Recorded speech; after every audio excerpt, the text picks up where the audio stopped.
And now, to begin our evening's program, please welcome ESPN's Victoria Arlen.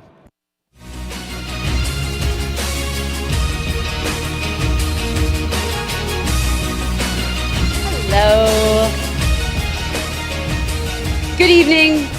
For wherever you are, it might be a little earlier or later, but welcome everyone. It is a beautiful day in Connecticut and an even beautiful evening with all of you. So I'm Victoria Arlen. I'm really excited to be back here for my second year, and Walter Camp has really roped me in, and I don't plan on letting go anytime soon. And I recognize quite a few of you from the golf tournament over the summer who kicked my butt, but I will be back with vengeance this summer, I promise. But enough about that. Let's get to the real stars of the show. Ladies and gentlemen, please turn your attention. We have this lovely archway over here to introduce our Walter Camp Football Foundation officers and honored guests. You guys ready for it? Because I'm going to need you to get loud.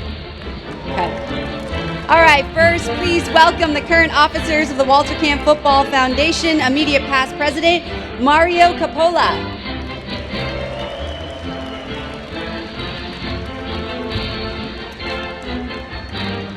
We've got Secretary Jeremy Rosner.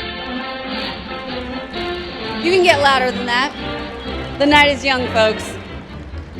Vice President Greg Rocchio.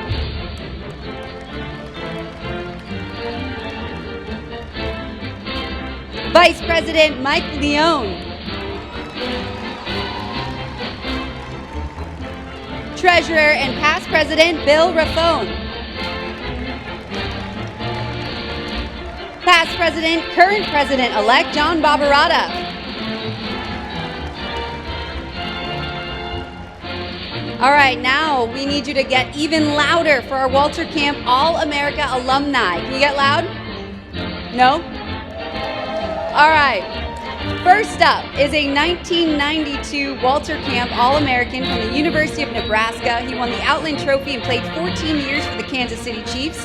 He is in the Chiefs Hall of Fame, is a member of the NFL 2000s All-Decade Team. He won the Walter Payton Man of the Year Award in 2003, is a Walter Camp All-Century Offensive Lineman. He was our Walter Camp Man of the Year in 2010, elected to the College Football Hall of Fame in 2011, and Pro Hall of Fame in 2012. Please get loud and welcome the president of our Alumni Association, Mr. Will Shields.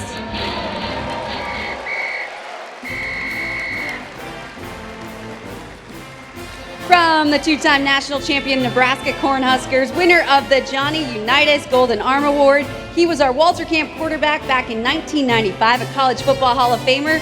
From our all-time Walter Camp All-America team, please welcome Tommy Frazier.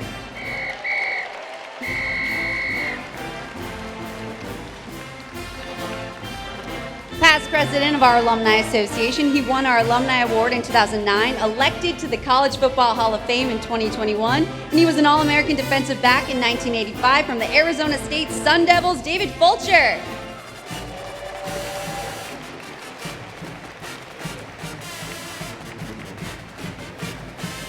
A 1974 All-American offensive lineman from the University of North Carolina, our Alumni Award winner in 2013, and the immediate past president of the Alumni Association, Mr. Ken Huff.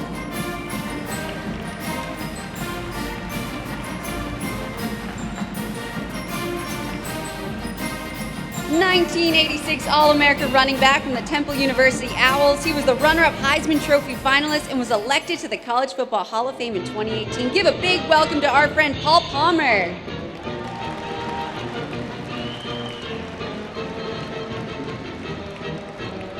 Please welcome from Boston College, our 2013 Connecticut Player of the Year, Kevin Pierre-Louis.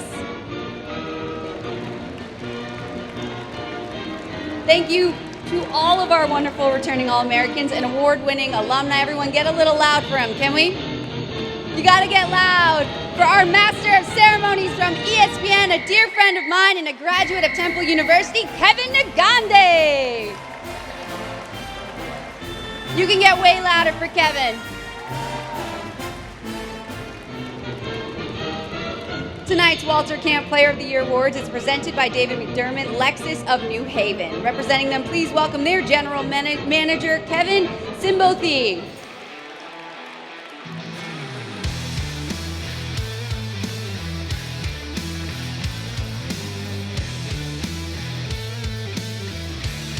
All right, everyone, get loud because we're going to welcome into the hall our Walter Camp 2023 All-America players. So get really loud before I get started. We have a graduate from West Virginia, defensive back. Please welcome Beanie Bishop.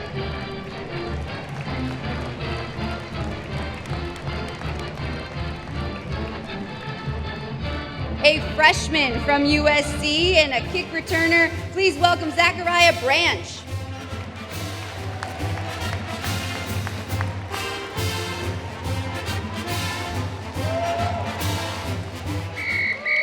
A defensive line graduate from Notre Dame. Please welcome Howard Cross III.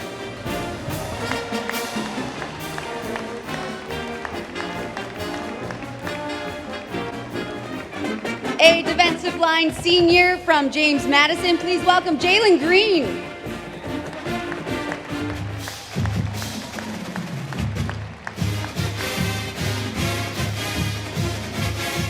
A sophomore running back from North Carolina. Please welcome Omarion Hampton.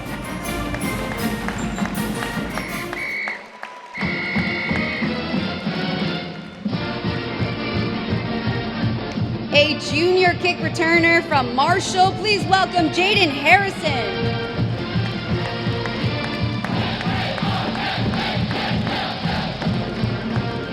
That's our junior of Miami of Ohio, place kicker Graham Nicholson.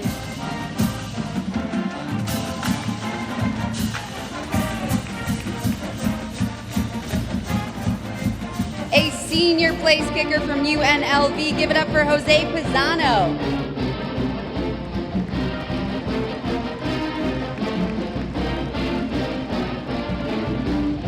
All right, we got a junior center from Oregon. Give it up for Jackson Powers Johnson.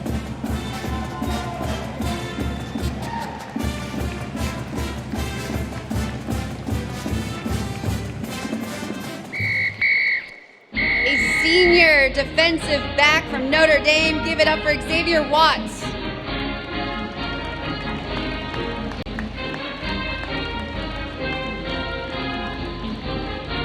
A junior offensive line from Jacksonville State. Give it up for Clay Webb.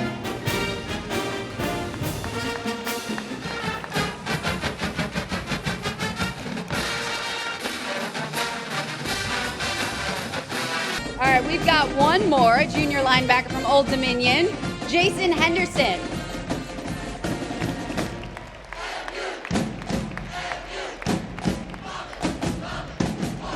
Now you can give another round of applause to your 2023 Walter Camp All-America team.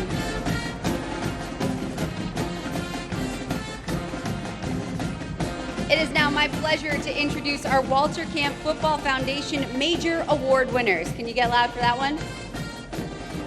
Had some food in you? Yeah. An additional 2023 two-time All-American from the Monmouth University Hawks, a junior running back from West Haven, Connecticut. He's our 2023 Football Championship Subdivision Player of the Year, Jaden Sheridan.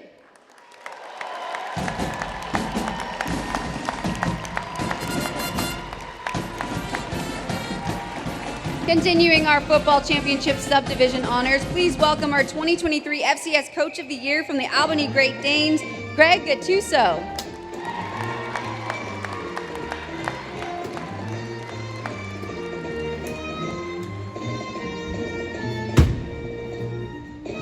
Our Walter Camp Defensive Connecticut Player of the Year, junior defensive back from Syracuse. He is a graduate of Suffield Academy, hailing from Rocky Hill, Connecticut. Please welcome Justin Barron.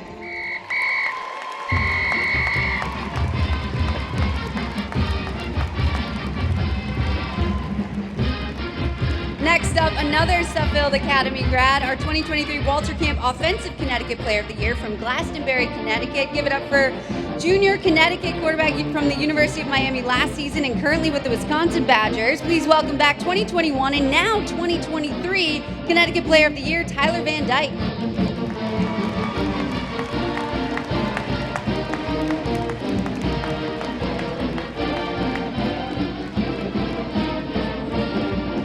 Recently retired from the University of Iowa after 33 years directing their sports information department. Please welcome Steve Rowe, this year's recipient of our Bill Keish Sports Communicator Award.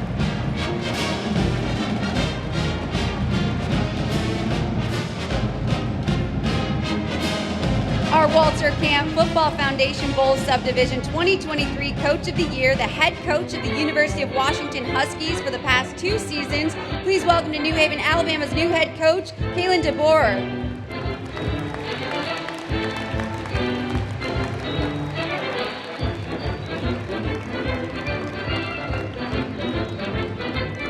And say hello to this year's Gilbrandt Alumni Award winner, a 2013 Walter Camp All-American from the Texas A&M Aggies. He has spent a decade with the Atlanta Falcons, played in Super Bowl 51, and is an Ironman offensive lineman like his father. Please welcome Jake Matthews.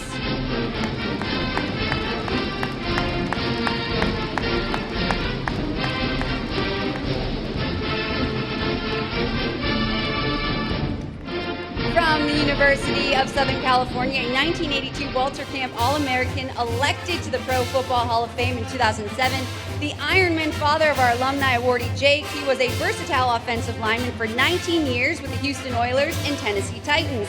Say hello to our Man of the Year award winner for 2023, Bruce Matthews.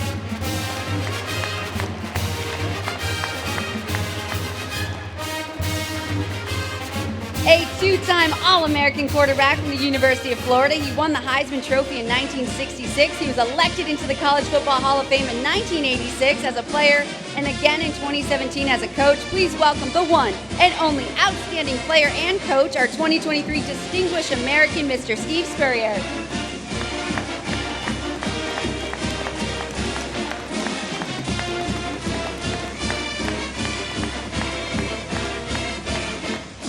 And finally, we welcome into the hall the current leader of the Walter Camp organization, the president of the Walter Camp Football Foundation, a graduate from the University of New Haven, Tony Mortale. Give it up.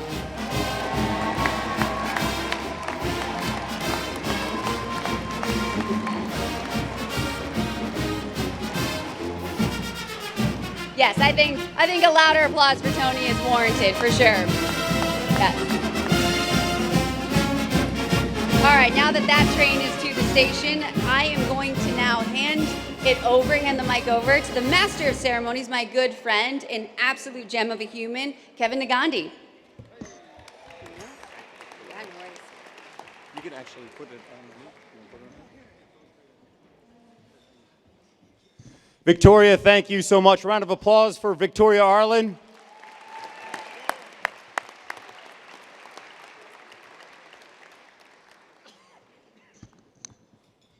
Good evening, and welcome to the 57th Walter Camp Football Foundation Awards Dinner.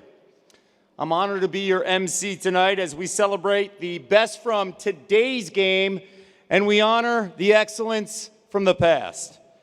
Last fall, we witnessed one of the greatest offensive seasons by a quarterback in college football history, an LSU quarterback, Jaden Daniels.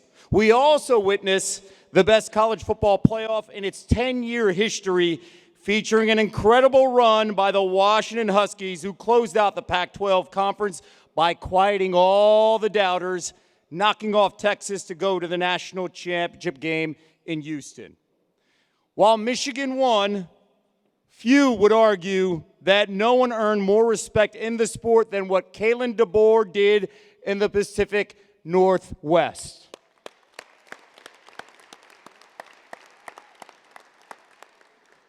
He was so good, he's now in Tuscaloosa and replacing a legend in Nick Saban. The sport we all love continues to evolve with playoff expansion around the corner because guess what?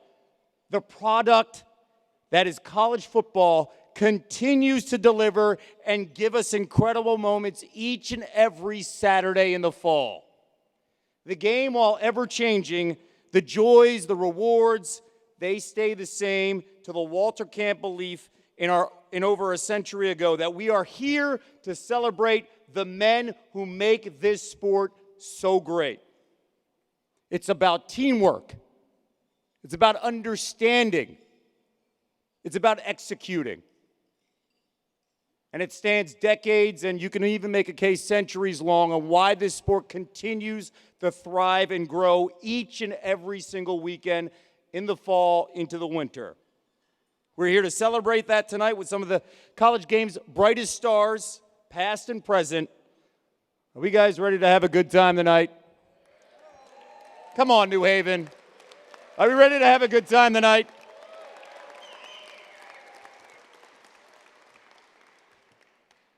All right, ladies and gentlemen, at this time, please rise and welcome longtime member of Walter Camp, Officer Bill Barone, who will lead us in the Pledge of Allegiance. This will be followed by our national anthem to be sung by Ryan Peter Murphy.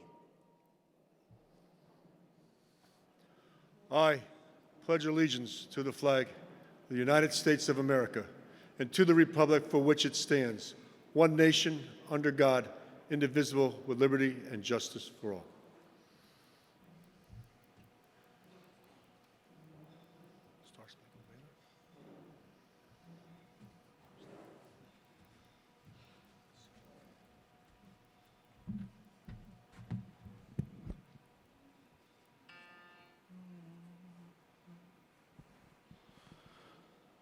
Oh, say, can you see by the dawn's early light what so proudly we held at the twilight's last gleaming, whose broad stripes and bright stars through the perilous fight o'er the ramparts we watched were so gallantly streaming, and the rocket's red glare, the bombs bursting in air, gave proof through the night that our flag was still there. Oh, say, does that star-spangled banner yet wave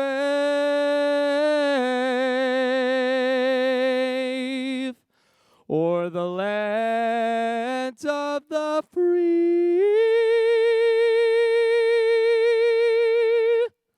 and the home of the brave?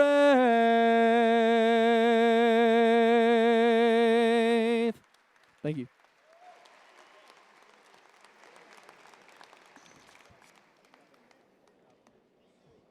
Once again, a round of applause, Ryan Peter Murphy.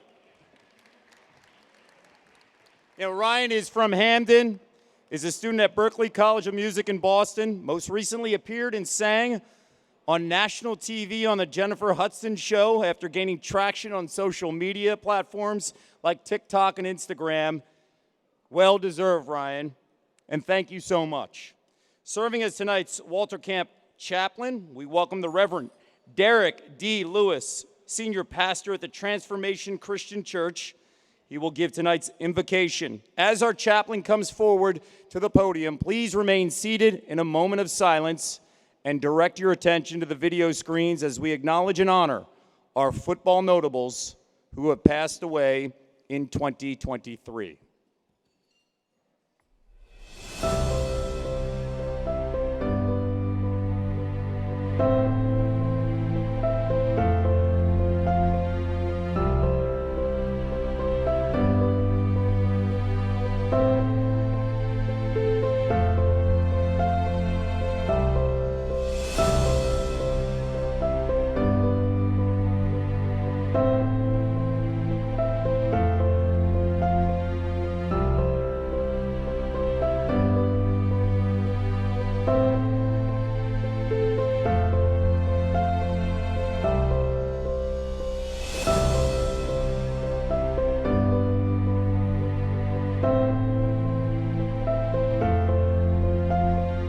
On August 31st of 2023, our Walter Camp very good friend, honorary member, and 1999 Man of the Year, Gilbert Harvey Brandt, passed from this earth to the great gridiron in the heavens.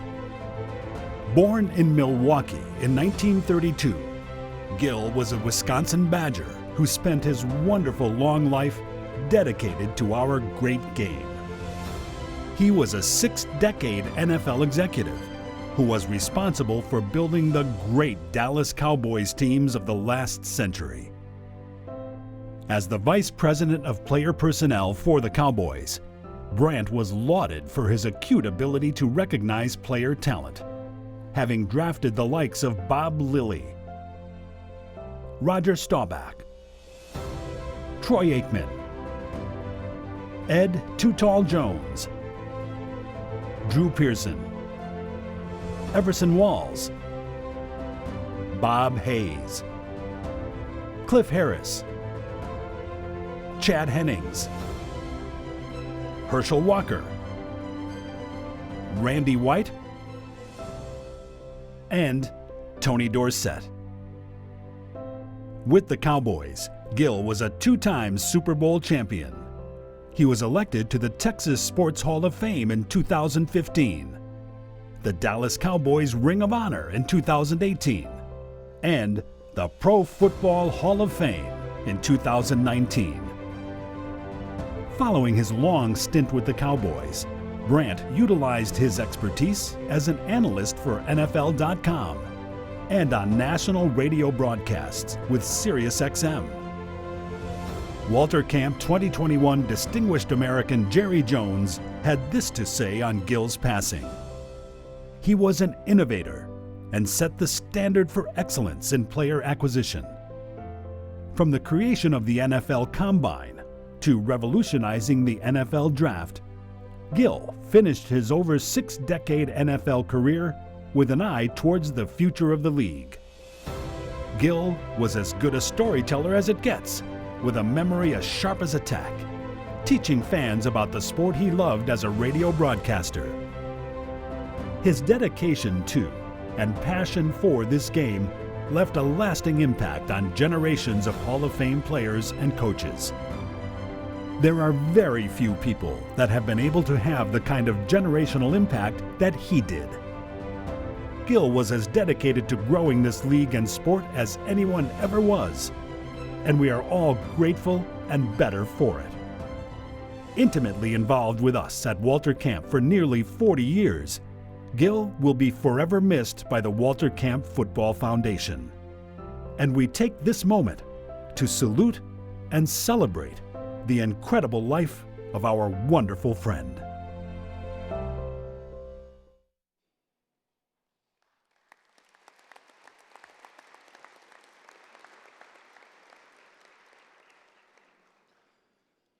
Most gracious and heavenly Father, before we go forth in the things that we have to do this evening, Lord, we want to say thank you.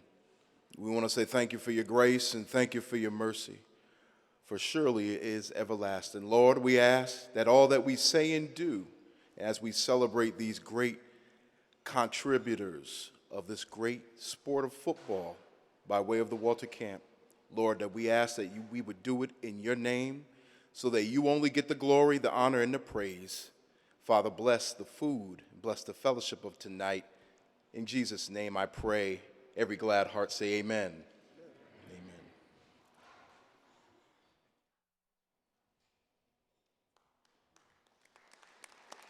Thank you, Reverend.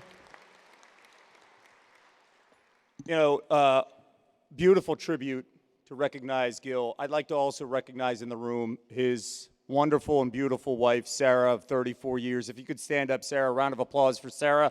Sarah Brandt.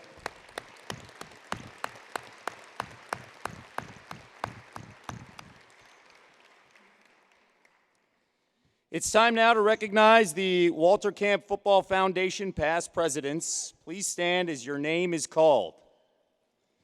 Bill O'Brien. Vin Faricelli. Ernie Williams. Kevin O'Brien. Bob Gargiulo. Ed Pellegrino. Stan Koneski. Bernie Pellegrino. Bill Raffone. John Barbarata. John Marks. Jim Monaco, Rob Kaufman, Mike Madera, and Maria Coppola.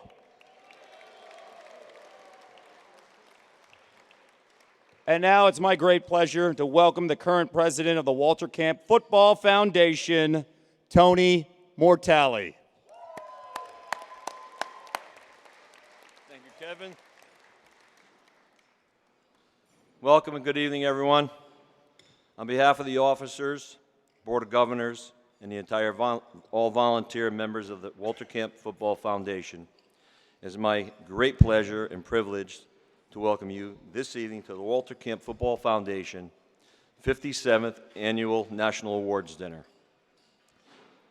As we celebrate and congratulate our 134th All-America team, we continue the tradition Walter Camp, the father of American football, which began back in 1889. Coach Camp was responsible for formulating the basic rules of our game, which still remain to this day. Among these, the concept of set plays, a set of 4 downs to gain 10 yards, limiting teams to 11 men on the side and naming the positions on the field.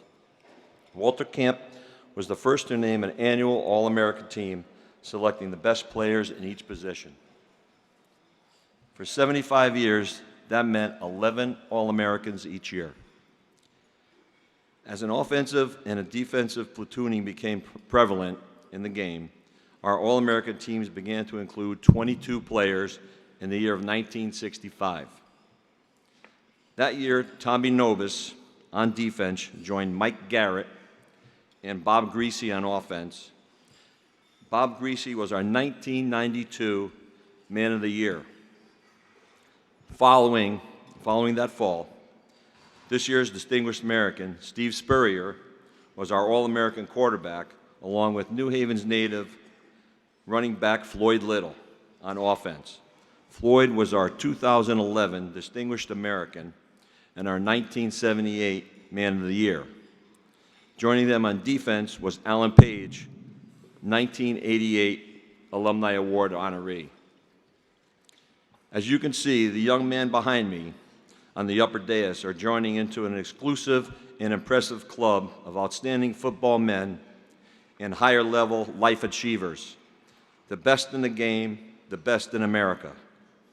In 1978, we added a kicking specialist with Matt Barr from Penn State, Kevin Butler from Georgia in '81, and Morton Anderson from Michigan State in 1984. Morton was our Man of the Year in 2008.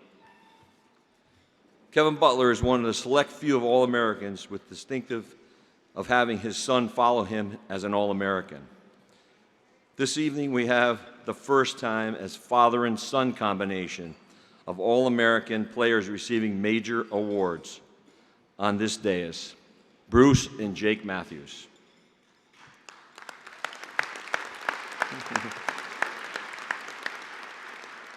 In 2001, we added a kick return specialist. In 2004, we began selecting the second team of All-Americans.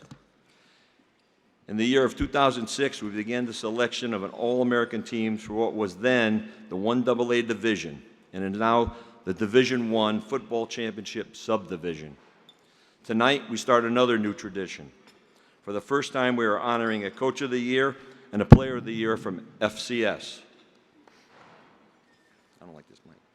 It is our pleasure to present these new FCS awards this year to Greg Gattuso, head coach of the Great Danes at the University at Albany, and running back Jaden Sheridan from the Monmouth University Hawks.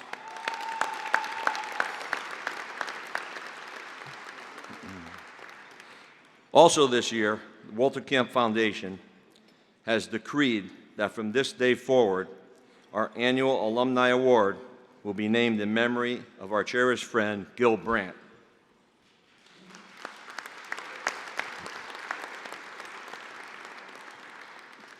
We so are pleased to have Gil's wife, Sarah, sitting out in the audience, their son, Hunter, and his wife, Kaylin, here with us this evening.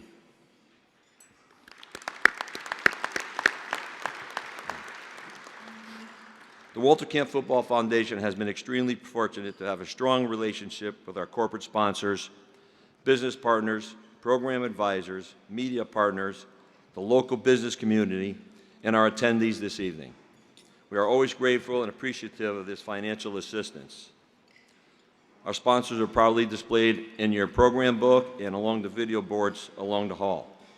We urge you to support their services whenever you can. To lead an organization like this, you need to surround yourself with great people. So at this time, I'd like my officers to stand when I call your name.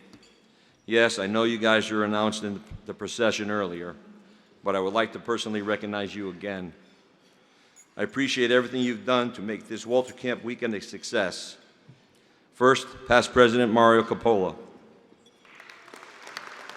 Stand up, stay up. Secretary Jeremy Rosner. Longtime Treasurer and past President Bill Raffone. Vice President Dr. Greg Raccio. Vice President Mike Leone.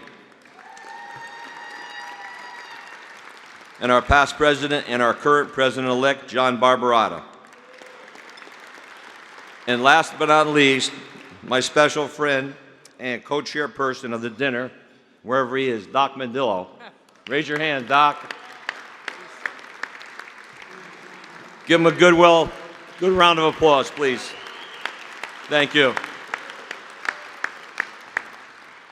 Thank you, gentlemen, for all the hard work you put in. Appreciate it. Finally, to my family, my daughter Alicia, my two sons sitting in front of me, their spouses, Carissa and Sarah, and my two grandchildren, Anthony III, the little guy right there, and Madison, for all the countless hours that I've been away from them on these long Walter Camp weekends and dinners and meetings. I thank you guys.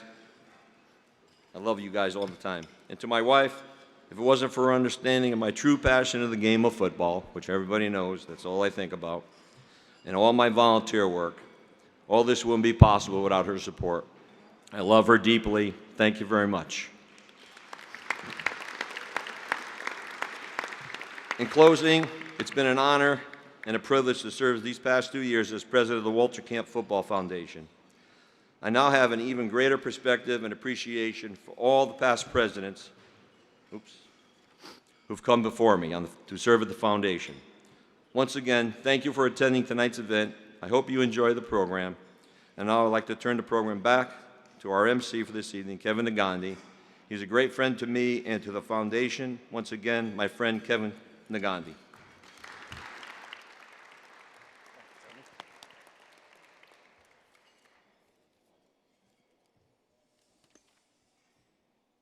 Tony, thank you so much.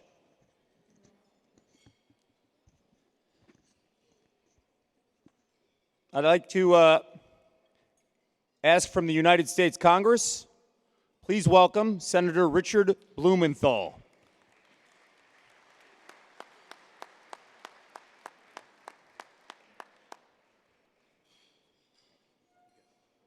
Thank you, Kevin. Thank you to you, Kevin and Victoria, for the great work you do. Thank you to all of the officers of the Walter Camp Foundation. The dinner tonight is just a tiny tip of what the foundation does to make the New Haven region, the young people here, Connecticut as a whole, such a better place. So thank you to Tony Martali and John Barbarata, your entire team, for all the work that you do day in and day out. Congratulations to all of the honorees who are here tonight, especially Justin Barron and Tyler Van Dyke, son of Connecticut. His mom is here tonight. I know, very proud of you and really in awe of the tremendous accomplishments that we celebrate tonight. You know, Tony mentioned Walter Camp as being the author of the rules of the game. But really what we celebrate tonight is not just his contribution to the rules of the game, it's the values, the ethos, the traditions that Walter Camp lived by. It was his life's work. And that's why this dinner is so important. That's why the Walter Camp Foundation is so important. It's not just celebrating skills or ability, it's those values. And I want to just give you a quote from Walter Camp that I think is particularly appropriate at a time when, you know, let's be very blunt, there's so much focus on NIL and collectives and boosters and money infecting college sports. He said, "There's no substitute for hard work and effort beyond the call of duty. That is what strengthens one's soul and ennobles one's character." Those values that Walter Camp epitomized are what we celebrate tonight. And I just really want to thank everybody who's here for supporting this great organization. Thank you so much.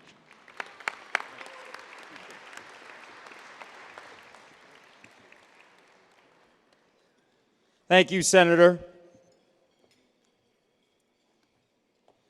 Ladies and gentlemen, the Walter Camp Football Foundation Breakfast of Champions was held at the Omni Hotel this morning. Our All-State High School players and High School Player of the Year were announced and celebrated, along with the CIAC State Championship teams. The High School Player of the Year Award is sponsored by the local Casey O'Brien chapter of the National Football Foundation. Tony Mortale is the current chapter president, does it all, and of course, the O'Brien tag refers to our Walter Camp past president, Bill O'Brien, longtime NFF chapter president. So, continuing on the high school football theme tonight, we give out the Joseph W. Kelly Award, which goes to the #1 high school team in the state of Connecticut this past season, Staples High School of Westport.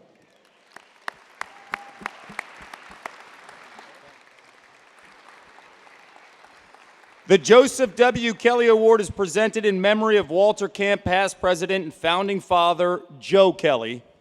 Coach Adam Behrens guided his 2023 Staples High School football team to a 12-1 record last fall, earning the top spot in Connecticut high school football. After blanking number 4 Southington 41-0 in the semifinal game, the Wreckers went on to beat West Haven 21-20 to win the CIAC state championship. And now, Victoria Arlen and Walter Camp High School Committee Chairman James Thompson will present the Joseph W. Kelly Award to Coach Behrens and his Staples High School State Championship team. A very, very well-deserved award. Coach, 12-1 record. How would you describe this season? Couldn't have ended up better. We had a tough start to it and a promising season we were going to have, and I'm just really proud of the way these guys all responded and stuck with what they had believed in, and ended up getting some payback at the end of it against the same team. So really proud of these guys. Congratulations, Coach. Thank you. Kevin, throwing it back to you. Victoria, thank you. And congrats, guys. We'd also like to recognize here for a moment, while the players are up here, there's a lot that goes behind the scenes. The families, week in and week out, the coaches, the SIDs. If you guys could all stand up in a round of applause for all the families that support these football players, the SIDs, a big round of applause for you guys and what you do in supporting these athletes each and every single weekend for their dreams. It is a job of passion and love, and we thank you very much. We also have a very special guest with us tonight. Last August, while investigating an accident on Interstate 84, State Trooper Sarah Lawton was critically injured when an oncoming vehicle lost control and slammed in the back of her police cruiser.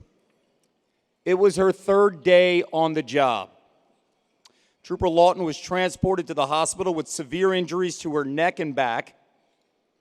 After many months of extensive physical therapy, Trooper Lawton has finally been cleared for duty and is back on patrol, keeping our highways safe, and she is at table 29 tonight. A warm welcome for Sarah Lawton.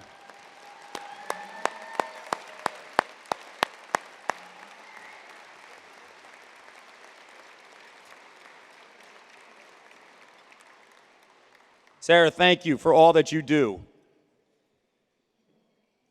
I want to remind everybody after tonight's dinner program, the officers and members of the Walter Camp Football Foundation invite those of you who are age 21 and older to an after-party celebration at Bar on Crown Street. Your tuxedo, your badge, or your dinner jacket will get you in the door. Please join us at Bar afterwards tonight. And as we continue here tonight, we're going to go on a brief break. Please direct your attention to the video screens as we acknowledge our sponsors, our past and present award winners. We're going to be back in a few minutes to present more awards. Please stay seated and allow our dinner service to continue.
Ladies and gentlemen, please take your seats.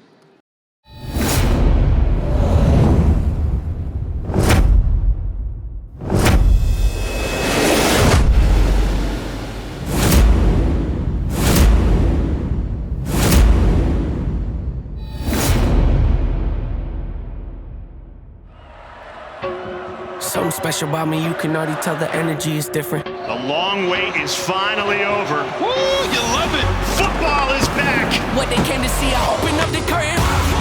Oh my, pandemonium is showtime. One-handed catch. Imagine if I did try. That's an unbelievable catch. Oh my gosh, what a catch. You ought to be kidding me what I just saw. Running underneath it, touchdown. Marvin Harrison Jr. I don't think I stumbled or stuttered when I told you we were coming.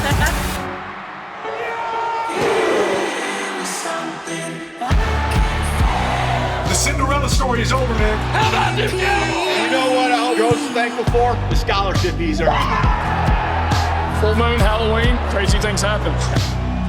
These guys did it. These guys did it. To my 3 young kings, thank you for being the light. We will turn today's tragedy into tomorrow's triumph. Hope. To Mike Collins, big hole over the left tackle, drives forward and scores again. And the Who's have done it. What a move! Jaden Daniels again! Jaden Daniels! Penix lets it fly. Welcome to the Penix Show. Bo Nix for 6. He is lethal. Touchdown Oregon. When the world gave up on me, I didn't give up on myself.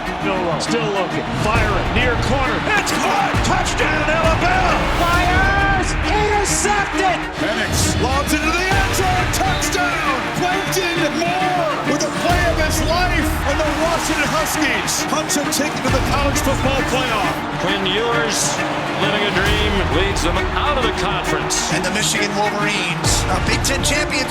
Firing left side. Touchdown. Bama claiming the SEC title. It's believing in yourself when no one else does. It's amazing. Are you not entertained?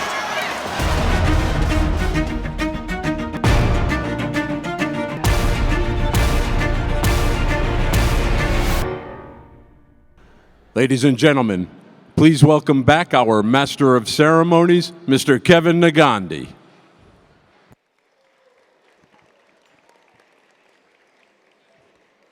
Phenomenal dinner. And if I could have everybody get to their seats.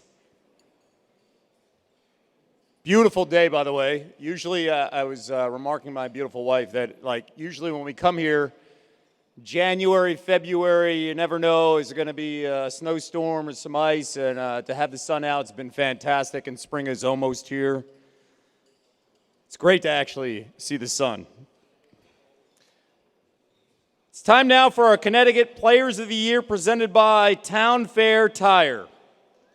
Got a local kid here from Rocky Hill, Connecticut, Justin Barron from Syracuse. In high school, he was a 3-sport athlete at Suffield Academy, a wide receiver and safety for the Tigers, team captain in his senior year, leading them to a 9-0 record and the Class A New England Championship. In his first year at Syracuse, Justin appeared in all 11 games on special teams, settled into that defensive backfield for the Orange. The now junior defensive back has appeared in 49 games with 34 starts. Last season, he was second on the team with 90 tackles, an honorable mention, all ACC. For his career so far, 201 tackles, 10.5 for a loss, 4.5 sacks, 11 pass breakups, 1 pick, 3 forced fumbles, and 2 fumble recoveries. And we look forward to many more good things ahead for Justin. And who knows, he may be back here at the Walter Camp Football Foundation Awards Gala as a repeat honoree. Now please welcome our 2023 Walter Camp Defensive Connecticut Player of the Year from Rocky Hill, Justin Barron.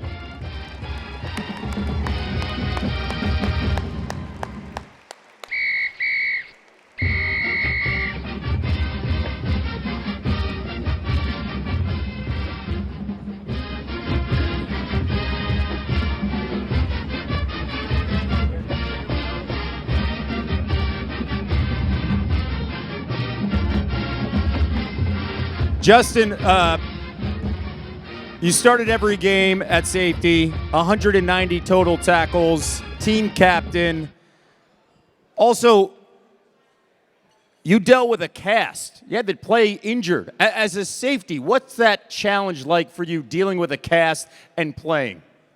Obviously, it's different, right? It's something you got to get used to, not having two hands to play the game. But my coaches did a great job helping me develop that skill of being able to tackle, use my whole body, not just my arms. You made the announcement that you're coming back.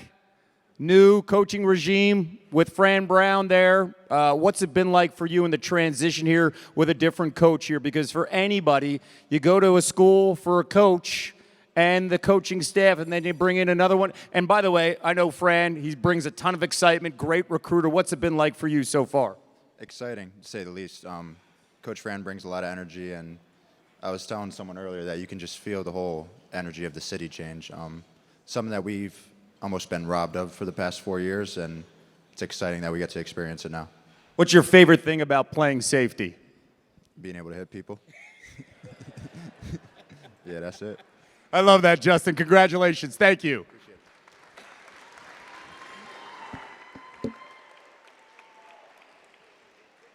And now for our 2023 Offensive Connecticut Player of the Year.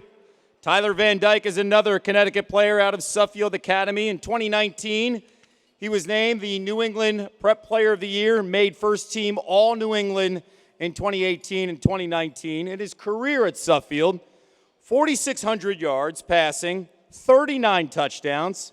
He hails from Glastonbury, Connecticut, and after a 2020 redshirt season at Miami, he had a run with the Hurricanes offense. In 2021, he was the ACC Rookie of the Year. In his career at Miami, Tyler's thrown for nearly 7,000 yards, 51 touchdowns, completing over 64% of his passes.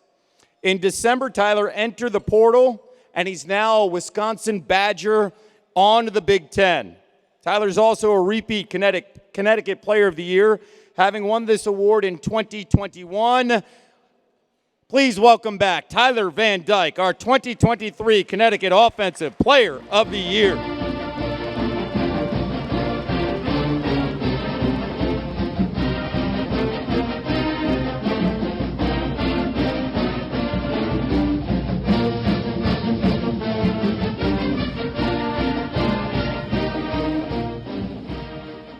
So Tyler's journey here, you know, I love that Justin said to hit people. That's what he loves about playing safety. Tyler's the one that's taken the hits. He's been through a lot, dealing with the shoulder injury, having issues with the knee, the right knee and planting. You've been through a heck of a lot. Why do you come back and keep on playing, dealing with those injuries? I mean, that's just football. You know, you love the game. You play it for the contact and for the camaraderie of the team. You do it for your teammates, and that's what I love about it, and that's why it keeps bringing me back. What'd you learn about this journey for you with the injuries and at Miami, some turmoil there, trying to figure things out as well? What did you learn about yourself? I just kept fighting. Had all my support crew helping me out, my family, everybody that supported me. So couldn't have done it without them. And they just kept pushing me through it. So Wisconsin Badger, what are your goals this season? Why Wisconsin, and what are your goals moving forward? Yeah, I thought Wisconsin is a really good place. You know, it has a lot of history there. Yeah, just a place where you can win. Always a great defense. O-line's always good. We have some good players, athletes, receivers, running backs. So I'm excited for this upcoming season. You go from Miami. Did you pack the thermals for Wisconsin? You ready for that? You ready to jump around? Yeah, I had to dig in my closet a little bit from back home, bring back the big coats and everything. So, Tyler, thank you. Good luck, man. Congratulations.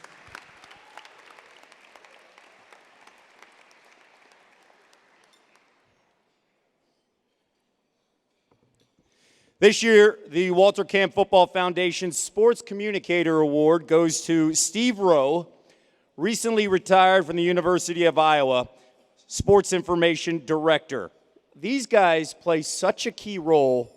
You have no idea behind the scenes for athletes, programs, and the media. Steve spent 33 years at Iowa, guiding their sports information department. Now, prior to Iowa, he was the SID at Drake and Northwestern State Universities. The Sports Communicator Award is named in memory of Bill Keish, who was a beloved member and longtime chair of the Public Relations Committee of the Walter Camp Football Foundation. Last summer, Steve received the 2023 Lifetime Achievement Award from the College Sports Communicators, formerly known as College Sports Information Directors of America, aka COSIDA. Steve was inducted into their Hall of Fame. In his role at Iowa, Steve has had a valued relationship with Walter Camp, and this award is made not only in appreciation of what he accomplished at Iowa, but also for the great support he has given to our Walter Camp Football Foundation. It is a thankless job being the SID of any program in America. You're usually the first person that turns on the lights, and you're the last one to turn it off. And you do it because you love it and you're passionate about it. Steve, please come forward to receive the Bill Keish Sports Communicator Award.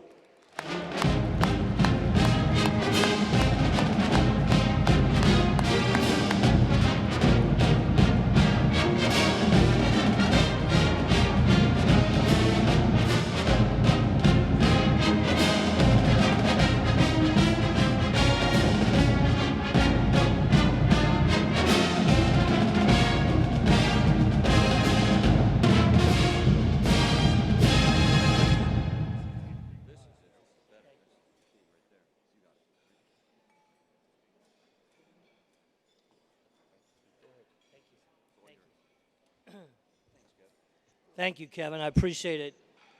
It's overwhelming to receive an award like this on such a national stage. The Walter Camp Foundation has meant so much to me over the years, and so I'm so appreciative. I want to say thank you to the Bill Keish family for all that Bill did during his career and his lifetime for communicators, whether it's in college athletics or just doing your regular job outside of athletics. Communications is so important, and I think probably right now there's not a time where it would be more important in college athletics. So it was great. Had a great career at the University of Iowa. I grew up in Iowa City, Iowa, the home of the Hawkeyes, and to be able to get back to my hometown, and my wife and I, Janet, she's here today over at table 26. For us to be able, thank you, to spend our career in our hometown just made everything so much more special. But in communications and athletics, it's been great. I know there are other communication directors, SIDs, video staff, photographers from other universities here tonight, and so just want to say, congratulations to you as well for getting through another year and for all that you do for college athletics.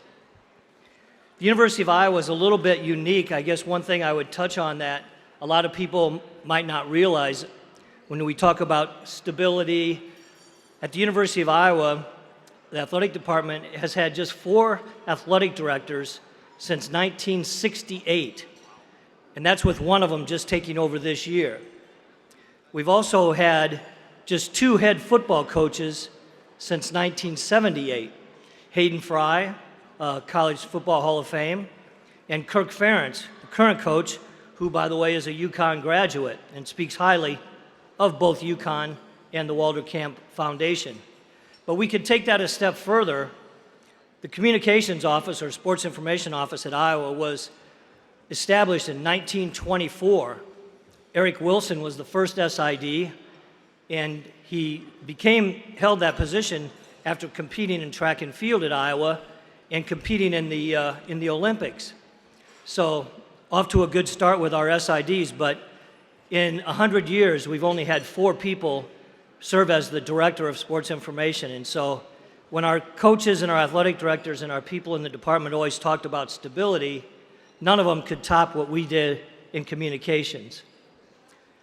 So anyway, the University of Iowa was great to me. We've had a lot of success.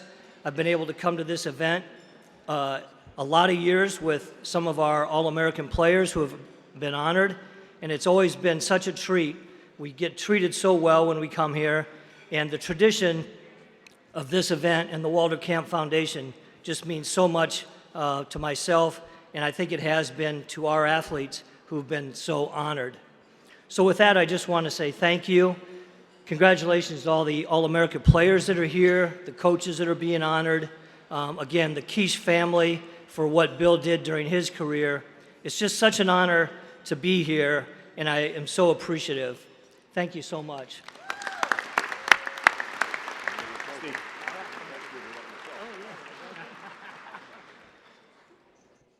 Steve, congratulations. That is a legacy.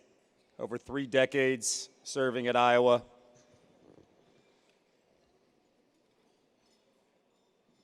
Our next national award tonight is our inaugural Walter Camp Division I Football Championship Subdivision Coach of the Year Award. Greg Gattuso has been head coach at Albany for the past 10 seasons. Got a nice table over there and a round of applause. As a standout defensive lineman for Joe Paterno at Penn State, he was a member of their 1982 national championship team. After graduation, Greg coached his high school alma mater, Seton LaSalle, to a 28-10-1 record. He went on to head coach at Duquesne for 12 seasons, going 97-32, 8 MAAC championships, a consensus mid-major national championship in 2003. Prior to accepting the job at Albany, Coach assisted the defenses at Pitt and Maryland. This past fall, Greg led the Great Danes to a 7-1 Colonial Athletic Association Conference Championship. Albany also had postseason success this year, beating Idaho 30-22 to earn a berth in the national semifinal game against the eventual champs South Dakota State. After a difficult 3-9 2022 season, Greg's Great Danes made a huge turnaround last fall, going 11-4, a conference championship, and postseason success. It is now my pleasure to present the Walter Camp Football Foundation's first ever FCS Coach of the Year Award to the 2023 University at Albany head football coach, Greg Gattuso.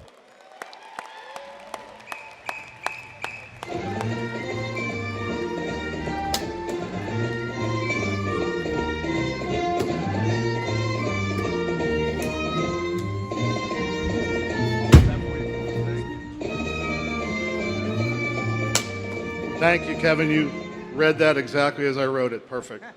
I just wanted to say what a great couple days this has been for my family. My wife Colleen and daughter Katie are here. We've been treated so well. The one thing I did notice with my name, I feel like I could become a member of Walter Camp's upper echelon, that I have the requisite vowel at the end of my name. Right? Does that work? Am I in? You're in. All right. But I'd like to thank, this is a great honor for our program. Our kids' Coach of the Year awards are team awards.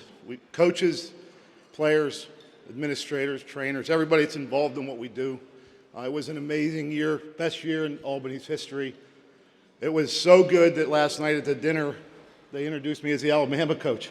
So I guess I'll be headed back with you, Coach DeBoer. But no, it's really been a great honor. The people are great. I thank Tony and John and everybody. To be treated like this is special. Thank you from all of us at the University of Great Dane. And as I'm watching, it brings back great memories because I played against so many of the players that are on the boards flashing by many years ago. My coach was a 3-time winner of the FBS award, Joe Paterno. So it's been a lot of fun. And the best thing that happened was Bruce Matthews. Where are you, Bruce? Over here. He walked up to me and asked me if I was Greg Gattuso, and I was like, yeah, but you're Bruce Matthews, you know. And he said, I saw your name, and I remember playing against you in the Fiesta Bowl. He told me I beat him on an underneath move and tackled a guy in the backfield. I'm all right with it if you believe it that way. So, but thank you again from Albany, from my players, coaches, staff, and the family. This has been awesome. What a great night. Thank you very much. Coach.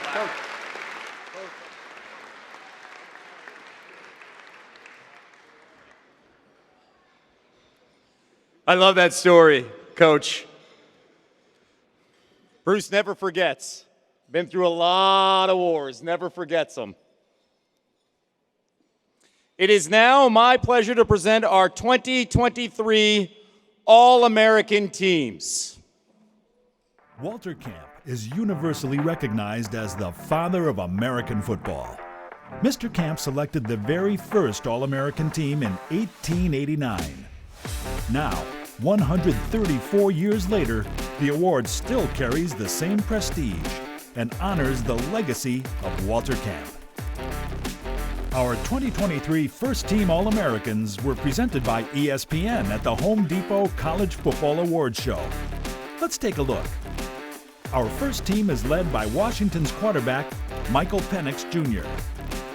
He's joined in the backfield by Oklahoma State's Ollie Gordon and North Carolina Tar Heel Omarion Hampton. In the receiving corps, wide receivers Marvin Harrison Jr., Ohio State, and LSU's Malik Neighbors joined Georgia's tight end Brock Bowers. Fighting Irishman Joe Alt, Cooper Beebe from Kansas State, Michigan Wolverine Zach Zinter, and Penn State's Olu Fashanu joined Oregon center Jackson Powers Johnson on the offensive line. On the defensive side of the ball, the front four consists of the Bruins' Leatu Latu, Jalen Green from James Madison, Utah's Johan Ellis, and Tavondre Sweat from the Texas Longhorns. The linebackers on this year's team are Texas A&M's Edgerrin Cooper, Peyton Wilson from North Carolina State, along with Old Dominion's Jason Henderson. And in the defensive backfield, Notre Dame's Xavier Watts, Iowa's Cooper DeJean, Georgia's Malachi Starks, and Beanie Bishop from West Virginia round out the defense. This year's first-team specialists are kicker Graham Nicholson from Miami of Ohio, punter Torrey Taylor, Iowa, and kick returner Jaden Harrison from Marshall. And now, we'd like to present the Walter Camp All-America second team. Directing the offense is LSU's Jaden Daniels, joined in the backfield by Blake Corum from Michigan and Cody Schrader from Missouri. The receivers consist of Washington's Rome Odunze, Malik Washington from Virginia, and Colorado State's tight end, Dallin Holker. Up front on the offensive line, we have J.C. Latham, Alabama, Clay Webb, Jacksonville State, Talise Fauga, Oregon State, and Cincinnati's Luke Kandra, along with Georgia's Cedric Van Pran at center. Our specialists are UNLV's Jose Pisano, Vanderbilt's Matt Haybaum, and Zachariah Branch from Southern Cal. The defensive front includes Illini Johnny Newton, Notre Dame's Howard Cross III, Ohio State's Talik Williams, and Louisville's Ashton Gelati. Our linebackers are Iowa's Jay Higgins, Bama's Dallas Turner, and Danny Stutzman from Oklahoma. Rounding out the team are the defensive backs, Ohio State's Denzel Burke, Alabama's Kool-Aid McKinstry, Tyler Nubin from Minnesota, and Chris Abrams-Drain from Missouri. The Foundation proudly presents the 2023 team of All-American players for the NCAA Division I Football Championship Subdivision, as voted upon by the nation's coaches and sports information directors. The offense this year is led by South Dakota State's quarterback, Mark Gronowski. He's joined in the backfield by Monmouth's Jaden Sheridan and Lan Larison from UC Davis. In the receiving corps, wide receivers Dymere Miller, Monmouth, and Idaho's Hayden Hatton join tight ends Zach Hines from South Dakota State and Cam Grandy from Illinois State. South Dakota State's Mason McCormack and Garrett Greenfield join with Noah Ataji from Weber State, along with Omarion Agbadian from Montana State, and Montana's center A.J. Forbes on the offensive line. Our specialists are kicker Matthew Cook from Northern Iowa, punter Aiden LaRosse, UT Martin, and kick returners Donovan Wadley from Merrimack and Mercer's Devron Harper. On defense, the front four consists of Albany's Anton Junkaj, Terrell Allen from Tennessee State, Cal Poly's Elijah Ponder, and Drake's Finn Claypool. Lining up behind them are our linebackers, Weber State's Winston Reed, Jacob Dobbs from Holy Cross, and McNeese State's Mika Davey. In the defensive backfield, we find North Dakota State's Cole Wisniewski, Montana's Trevin Gradney, Eastern Illinois' Russell Dandy, and Callie Chiswick from Furman, rounding out the defense. Congratulations to our Walter Camp 2023 Football Championship Subdivision All-America selections.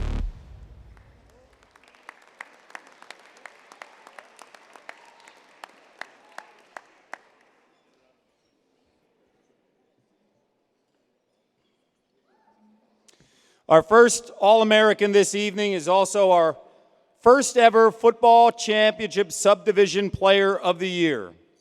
Player of the Year award is presented by, once again this year, David McDermott, Lexus of New Haven. Jaden Sheridan has had an outstanding college football career at Monmouth. A powerful running back, Sheridan has 26 career rushing touchdowns, 14 of which were more than 50 yards. 17 100-yard games, 6 200-yard games, and only as a junior, how about 3,697 yards so far in his career, ranking him third in school history. He was a two-time finalist for the Walter Payton Award, no stranger to Walter Camp. He's now a two-time Walter Camp All-American, was our 2019 Connecticut High School Player of the Year. This past fall, how about 1,478 rushing yards, leading the FCS for the second consecutive season. Also led the FCS with 135 yards per game, a Colonial Conference offensive record. Our Offensive Player of the Year, hailing from West Haven, Connecticut. Welcome home, Jaden. Congratulations. Your Walter Camp FCS Player of the Year. And joining us to present the award, Kevin Simothy, GM of David McDermott Lexus of New Haven.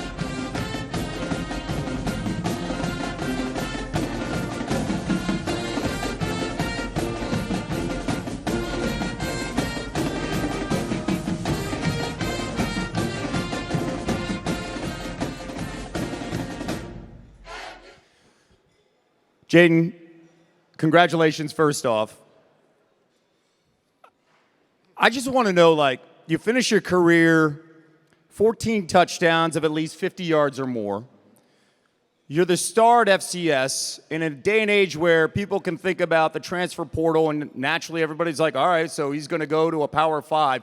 Why decide to say, you know what, I'm good. I'm going to try to enter the NFL draft. What went behind that process for you? Well, like you mentioned, like you said, 14 of my touchdowns are 50 yards. A lot of backs, they're pretty good, but a lot of them can't do what I do. So that's one of the main reasons why I ended up declaring for the NFL draft. I love your confidence. I'm all about that. What's this process been like for you now, getting ready for the draft? Because it is a little bit different now, right? What's it been like the last 3 months? It's been nothing but hard work. Really, you got to dig deep mentally. Like I said, training for the combine, pro days, and now you're getting ready for the next level. You got to figure out if this is what you really want, and this is what I really want. So I had to dig down deep, work harder than I ever did, and we're here right now getting ready for the NFL draft. So there's a game where you rushed for 276 yards. There's another game where you nearly had 300 scrimmage yards. What's your favorite memory looking back at your career? Is there one specific game, one specific moment? There's quite a few. The first game, which really got me here to this point, was against Fordham, where I ran for 299. The first time I touched the ball, went 95 yards. Nothing but God that stepped in, basically changed my whole career. Another game this past year, William Mary. They were ranked defense. They played Virginia, like you said, FBS. They shut down their FBS running backs, and where I played them, I ran for 251 against them defense. So, yes. I would drop the mic, but it'd be too loud. But you just dropped the mic on us. Congratulations. The FCS Player of the Year. Jaden, thank you.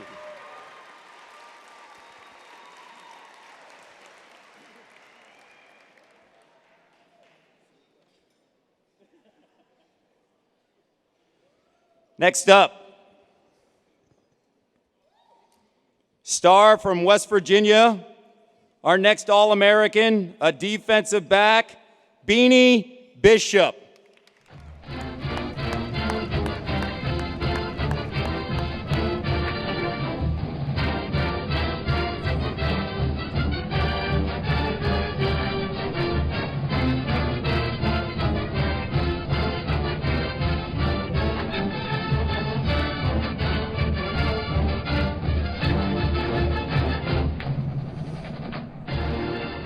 Everybody has a phenomenal story. Everybody. I just want you guys to understand that the backstory with Beanie is he was a 2-star recruit coming out of high school. A 2-star recruit and a first-team All-American, now getting ready for the NFL draft. Think about that. When you see all these recruiting services about 3-star, 4-star, 5-star, a 2-star recruit, you cannot measure heart. You cannot measure determination. And you've been through a lot. West Virginia was your final destination, but when we take a look at the course of your career, Western Kentucky, then Minnesota, what was the difference for you in Morgantown where you're like, I'm comfortable here, this is where I want to shine? You know, they just allowed me to be myself. The coaches, you know, they believed in me to, you know, do things a little different than some of the other guys, you know, because I earned the trust, you know, with them, like working hard and preparation and just work ethic and being around them. They allowed me to, you know, to be myself and make plays. Even like if I wasn't supposed to be there, you know, they trusted me to make those plays. Let's get some stats here so you guys know what Beanie did specifically. Led the nation in passes defended, pass breakups, played 95% of the team's snaps on defense, second in the nation in forced incompletions. What did you enjoy the most about being a defensive back? Because this is all about offense, offense, offense, throwing it around, quarterback to wide receiver. What's that like? My favorite part of the game is just imposing my will on guys. You know, the game is kind of, you know, getting softer a little bit. But, you know, I played when, you know, the rules were a little different. So, you know, I try to keep that same mindset with, like, guys that like Sean Taylor and, like, Ed Reed and guys that, like, hit hard. So, you know, when the guys on offense get the ball, you know, I like to impose my will and, you know, just, you know, make them think, like, I don't want this guy tackling me, so I might not catch it. Love that. Beanie, what's the process like right now as you get ready for the draft? Just, you know, waking up every day, you know, going to work, you know, and embracing the process, you know, because it's something that I dreamed about, you know, since a kid, you know. 4 years old, I started playing football, you know, and 20 years down the line, I'm, you know, almost close to accomplishing my dream. And, you know, so just keep my head down and working. Best of luck next month in April with the draft in Detroit. Beanie, thank you so much. Yes, sir, thank you.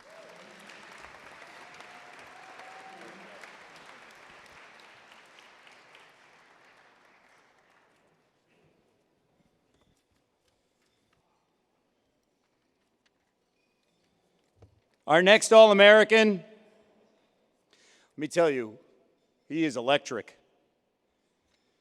And we honored a Heisman winner last year in Desmond Howard. He's a colleague of mine. He is the next, or the closest thing to Desmond Howard on the football field. Zachariah Branch, USC wide receiver and kick returner.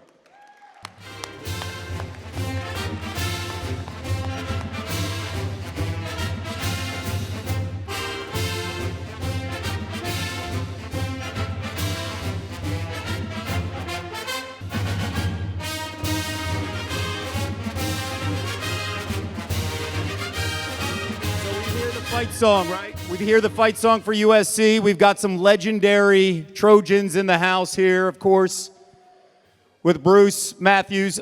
Just understand, think about all the All-Americans in USC's history. 176 first-team All-Americans.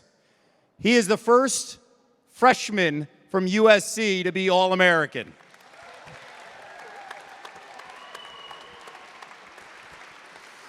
First college game. Receives a kick, takes it to the house 96 yards. What was that like? Nah, yeah, man. That was actually my first kick return since 8th grade, so I was a little nervous at first. But, I just trusted my teammates. We practice every day, practice a scheme. And, I just trusted everybody, man. Just wanted to have fun out there. Didn't want to do too much. Didn't want to be anything that I wasn't already. And, I just cherished the moment. It was a special game for me because my parents' alma mater was San Jose State, so I had to get in the end zone for him, man. Love it. By the way, it's not a knock on coaches, but what were your high school coaches thinking if that's your first punt return or kickoff return since 8th grade? My goodness. To do that, you set the stage for everybody talking about you. How would you describe catching passes from Caleb Williams, especially a Heisman winner, last year's Walter Camp Player of the Year? What was that like for you as a freshman? Oh, yeah, nah, man. It was something special for sure. He's definitely a special person. You could tell just by looking at him, his energy in the room. You could just tell he's a different type of person. And he always looked out for me. That's my guy right there. As soon as I came in early as a freshman, like kind of running around, didn't know what was going on. I'm looking around like, okay, where do I go? But he always just took me in and, caught me up to speed, watched film after. Just little things like that, just talking to me about life. He was a better person than player. Everybody sees he's a great player, Heisman, but he's a great person as well, so I appreciate him for sure. Talking about a freshman here, also not just the standout in football. He finished the regular season #1 in the nation in punt returns, #2 in the nation in combined kick returns and punt returns. He's also doing something in the spring, and we had the chance to talk about it. You are running track. So give the people here an understanding what you run in the 100 right now. As of right now, I think I could open up around what I finished off in high school. My high school, I ran 10.3 my sophomore year. But I feel like I could open up around there right now, and then towards the end of the season, I want to get down to like 10.1, 10 flat. So that's the goal. That's seconds. All right, so you guys understand. Just think about that. 100 meters in 10.1 is just ridiculous. Congratulations. Thank you, Zachariah.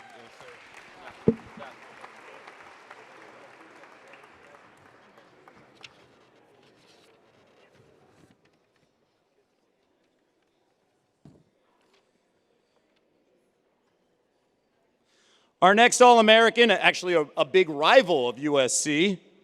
Please welcome to the stage Howard Cross, Notre Dame defensive lineman.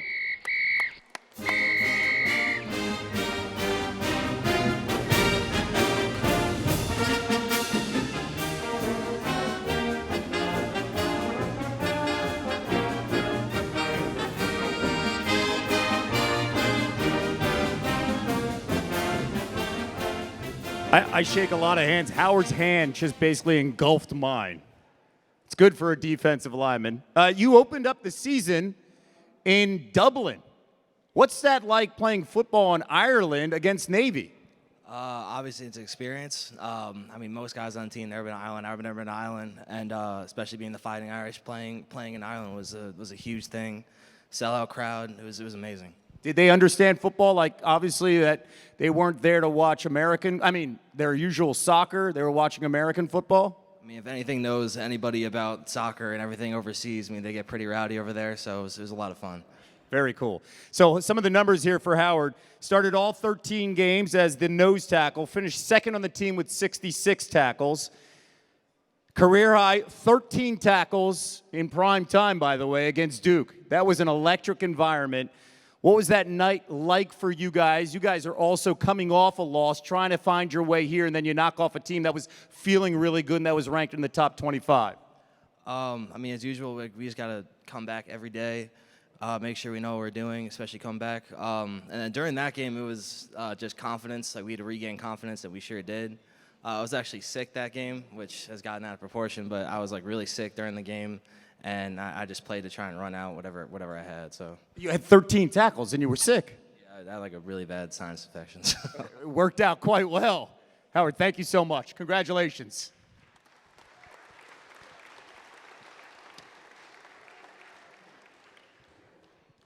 Our next All-American, speaking of liking to hit, Jalen Green from James Madison, a defensive lineman. Round of applause.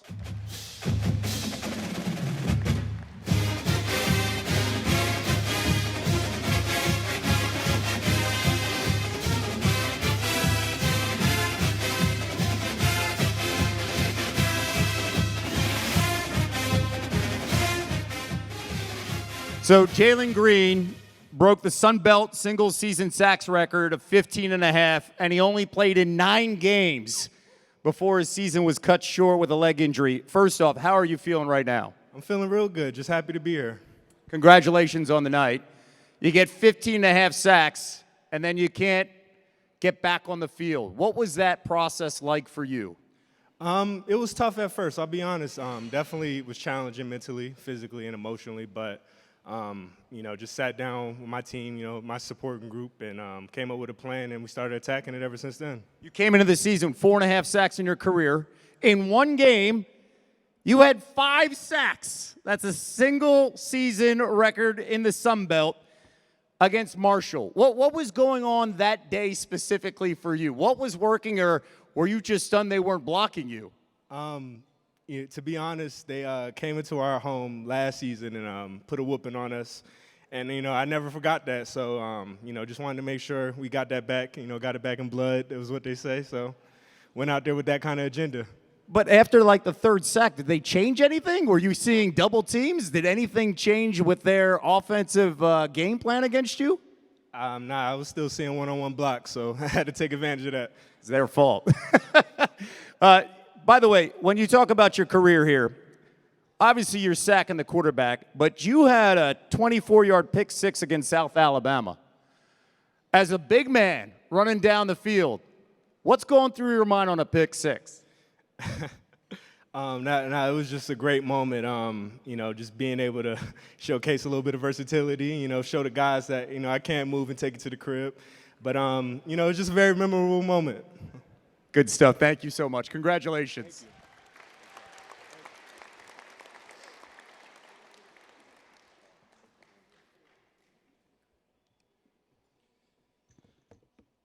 Our next All-American, joining us on a very special night. He's a running back from North Carolina. A round of applause for Omarion Hampton.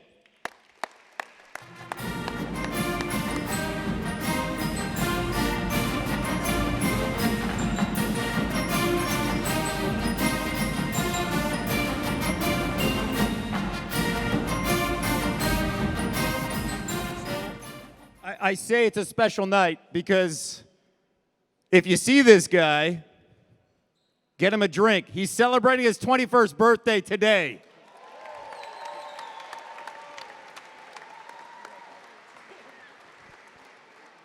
And you're doing it with your closest 300 to 500 friends in here celebrating your birthday. You brought your brother as well. A phenomenal season. You played in an offense where Drake May is the quarterback, will be potentially a top 3 pick in the NFL draft in less than 6 weeks. Yet, you rushed for over 1,500 yards. What's it like to be in an offense like that, and then you could still get your touches and dominate when you get your touches? It's just been so real, just me and him, just in the film room, just studying everything. He took me under his wing, and then just getting together as an offense, just communicating with each other, just getting better as a team. So some of the numbers for Omarion. He led the ACC in rushing yards, rushing attempts, touchdowns, attempts per game, yards per game. Led the ACC in yards from scrimmage. We can keep on going, Omarion, but you're going to turn 22 by the time I'm done. What was your favorite moment from this season? I would say probably when we played Duke, and then like everybody rushed the field after. That was the overtime game. You guys came back, right? Yeah, yes, sir. Yes, sir. And that environment, that rivalry, just isn't just for basketball. It extends to football as well, and you could feel it knocking them and shocking them. As a running back who obviously has NFL dreams, do you keep an eye on how they look, at least the next level the NFL views running backs? I mean, it feels like they are judged on a different level, and some of these guys aren't getting fair deals. How do you view the running back position?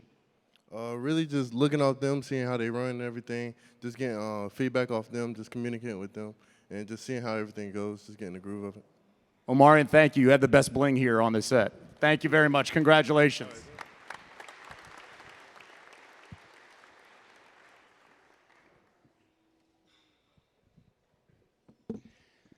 Our next All-American, he's a wide receiver, and he did his work last season in green and white. Different color this coming fall. He's a Marshall star who's headed to Notre Dame. Jaden Harrison, a round of applause.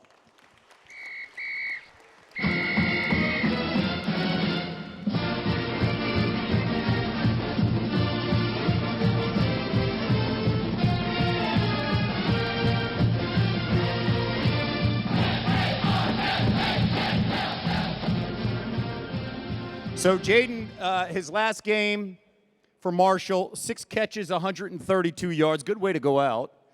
And then get ready for your next place that you're playing. Averaged 30 yards on kick returns, finished second in the nation. You once went to Vandy, then to Marshall, and now Notre Dame. What was behind your decision to go and commit to the Fighting Irish? It's just a great environment, great culture, great coaches in the bigger stage. What I love, too, is that you were on that team, Jaden, that knocked off and upset the Fighting Irish in South Bend. And you've got some teammates here currently, bragging rights for you, right? That Marshall came in and knocked off Notre Dame. You hold that against them? You get to talk a little bit about that? No, it's just the unspoken elephant in the room. Nobody speaks about it. Especially the defensive guys on that side. Huh?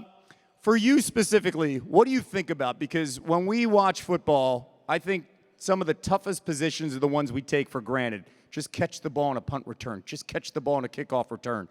But these guys are coming in with a mission to knock your head off. What's that like for you? How do you stay locked in and also aware of where you're going and how the protection is?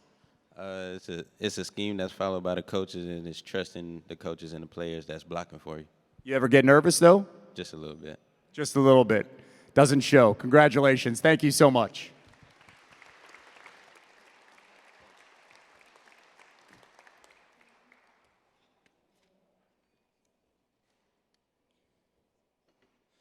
Our next All-American, basically a tackling machine. A round of applause for Jason Henderson, Old Dominion linebacker.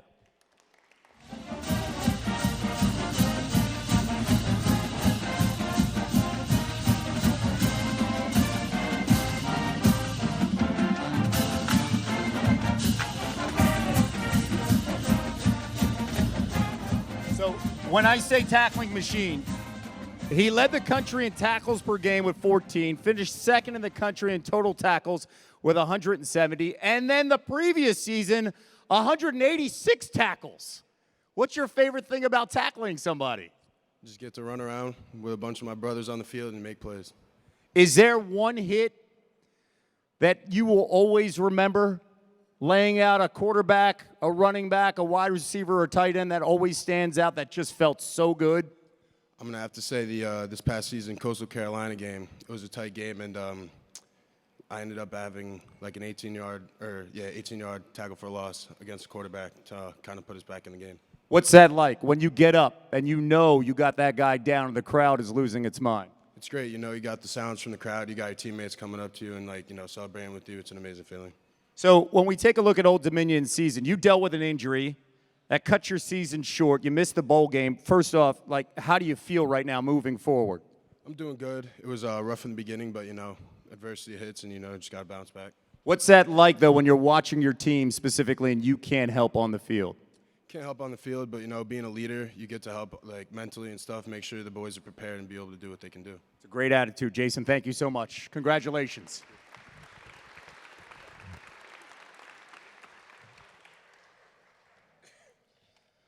Our next All-American, you want to talk about dealing with nerves and handling each and every moment and not thinking twice.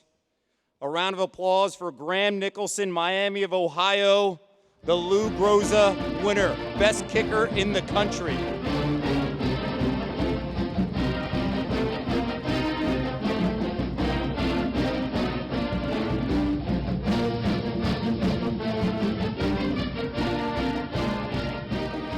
So Graham's the first player in MAC history to win the Lou Groza Award. Finished the season 27 of 28 of field goals, extra points 35 of 37, set an NCAA record with 25 straight made field goals in a single season. What do you remember about that streak? Honestly, I just put my head down the whole time. if you would have asked me at the time, I would not have been able to tell you like how many kicks I'd made throughout the year. I was trying to not look at stats, just take it day by day and do my thing. I know with confidence and trust, it's always going to be a good result. So just believing in that. Did anybody ever bring up the streak to you in the middle of the streak? They did a few times, and I would get mad. I did not like that. Did you change anything? Like when obviously each player has their own superstitions or routine. Did you change anything during this streak? Did you notice anything change? No, everything was the exact same from week one. I didn't change a single thing. That's great advice. I have my 11-year-old son and my 9-year-old son sitting there, and they have dreams to play football. And the first thing we say is, my wife and I, you will not kick on Saturdays and Sundays, no matter what, because of the pressure. How do you deal with the pressure? How do you handle the pressure? What's that like when you know your leg could be the difference of winning? If I'm being honest, I don't really feel it. I don't really feel pressure, stress, except for in situations like this one. But yeah, so just doing my thing out there and believing in myself, it feels pretty easy. Between the uprights, you nailed the kick. Good job, Graham. Thank you so much.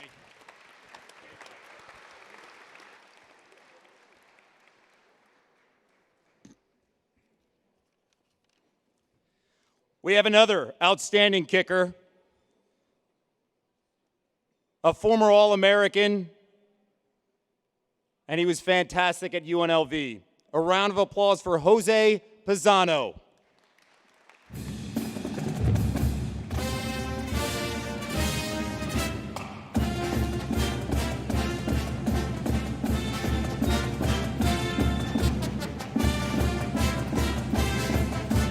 So some of the things Jose's done, by the way, keep in mind, 90% field goal kicker, 26 of 29, including 2 of 3 from 50 yards.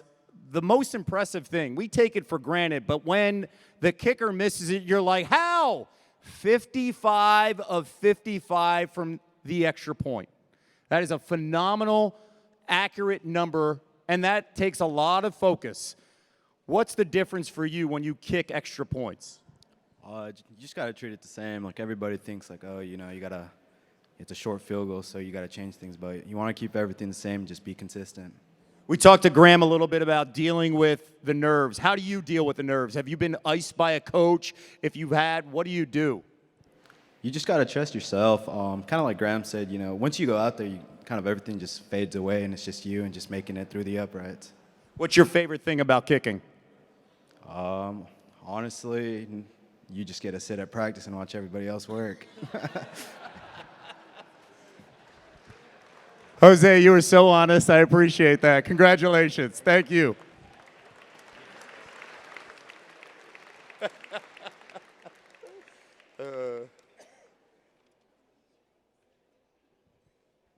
It's a good gig. You can hit field goals. Our next All-American became the first Duck and the first Pac-12 player ever to win the Remington Trophy as the nation's best center. A round of applause, Jackson Powers Johnson from Oregon.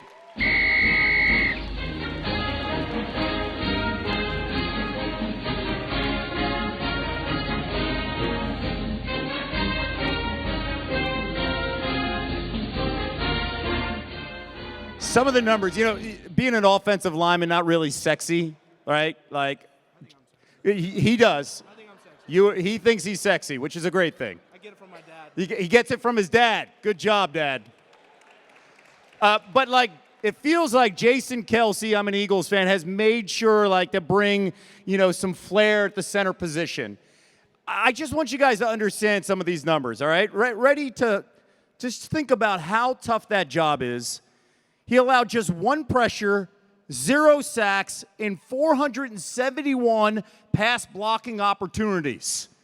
Think about that. He kept his quarterback clean each and every time. He led Oregon's offensive line as they led the nation with just 5 sacks allowed for a second year in a row. What was the best part of the season for you? Definitely just playing with the guys, having fun. We had a special season. Unfortunately, it got ruined by somebody. But just being out there, getting to compete, wearing those sweet uniforms and being able to represent the University of Oregon. I wasn't going to bring it up, with Coach DeBoer there in Washington, what they did that second time around in Vegas. For you specifically, what was your favorite? Was there a favorite moment for you also protecting Bo Nix in this offense that was always on the move?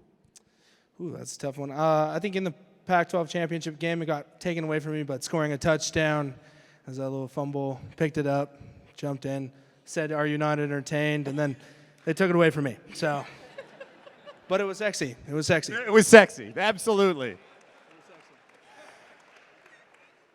You're expected to be the first center drafted next month.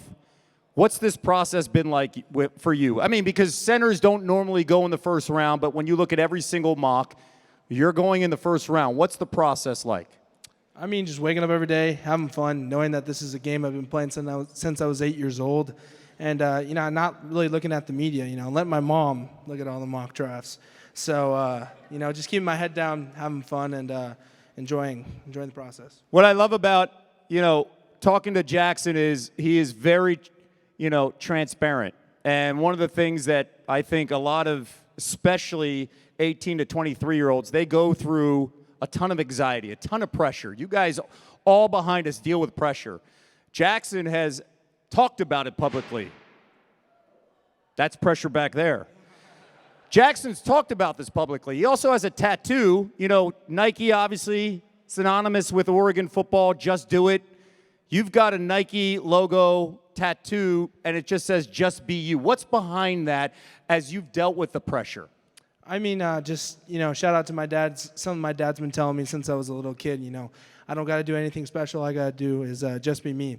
So, getting in those stressful positions and just looking at my wrist and knowing that all I got to do is be myself, and that's going to be enough. And, being able to open up to it for, people around me, players around me with mental health, it's huge to me because, there's a huge stigma of, we're big football guys, we're good, but sometimes this is a high-pressure situation. So being able to, talk about that publicly and, being vulnerable enough and big enough of a man to admit I've gone through some struggles, I think that's good. And all I got to do is look at my wrist. Everybody goes through it, Jackson. What a great answer. Congratulations. Best of luck. What a great message. Just be you. What a great message. Our next All-American, boy, SC fans don't want to hear his name because he was dominant when he faced off in that rivalry representing Notre Dame. It is Xavier Watts from Notre Dame, the safety, the Bronco Nagurski Award winner, representing the best defensive player in the country.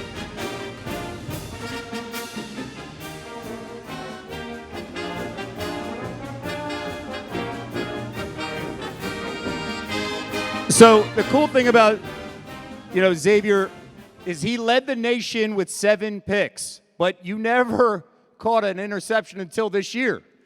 And then you got addicted to it, and that's fantastic. What was that like, getting that first INT for you and finally saying, you know what, I'm on the other side? Yeah, it was an amazing feeling. I mean, like I said, my journey's been kind of bouncing back and forth. I played offense, played receiver, I played linebacker, I played nickel, so I was bouncing all over the place. So just settling in at one position and, getting that interception, all that hard work paying off just meant the world to me. And then you get the chance in that rivalry game against USC. You pick off Caleb Williams twice. What was that experience like for you? Yeah, it was a good experience. I mean, the year before we played them, I could have picked him up a couple times too. So I went to sleep. I couldn't go to sleep. I was dreaming about getting those picks that I owed him, that he owed me. So coming back into that game this year, I know I had a chip on my shoulder, and then like I said, they beat us that year before, and we want to come back with some vengeance. How satisfying was that? It was really satisfying. I mean, I get all the glory for the game, but like I said, at the end of the day, it was like guys like Howard who was creating all the pressure, and like my teammates just being able to dominate, so I was able to dominate as well. Fantastic message of teamwork there. You also talk about this specific team. You decide to come back and say, you know what? Sundays will wait. Why decide to come back? What was behind that decision? Because it feels like this Notre Dame team has some unfinished business. Yeah, like I said, I mean, I've bounced around positions, so it was just how I felt at the end of the day. Last year, I had a really good season, so a lot of stuff just moved really fast for me. There's a lot of people in my ear telling me stuff, and just how I felt at the end of the day, I felt more comfortable. And like you said, this team we got this year is going to be really special. Xavier, thank you. Congratulations.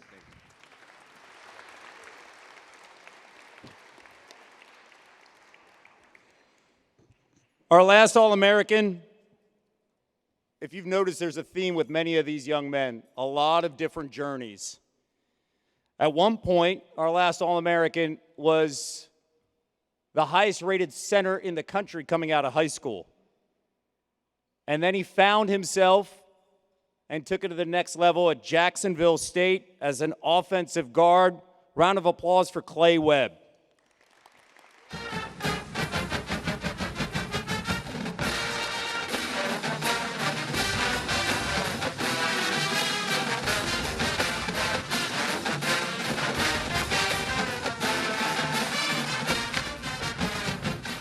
So Clay, playing at Jacksonville State, helped pave the way for that offense to average over 232 yards per game rushing.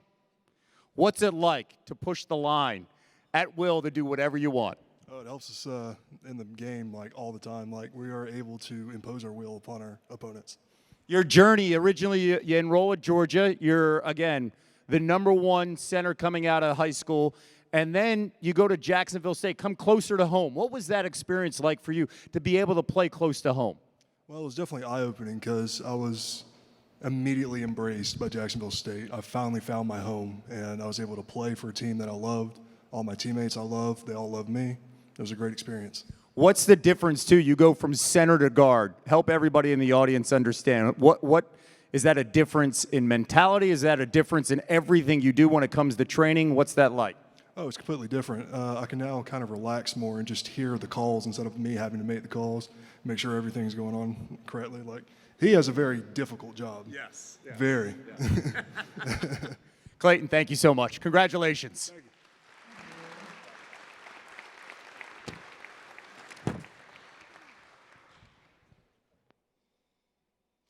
One more time, a round of applause for our phenomenal All-American student athletes.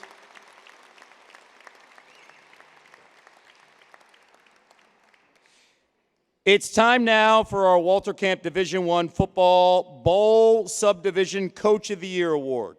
You know, players, we know they win games. Coaches, they put players in position to win games. And no one did a finer job of positioning his team to win this past season than Kalen DeBoer at Washington.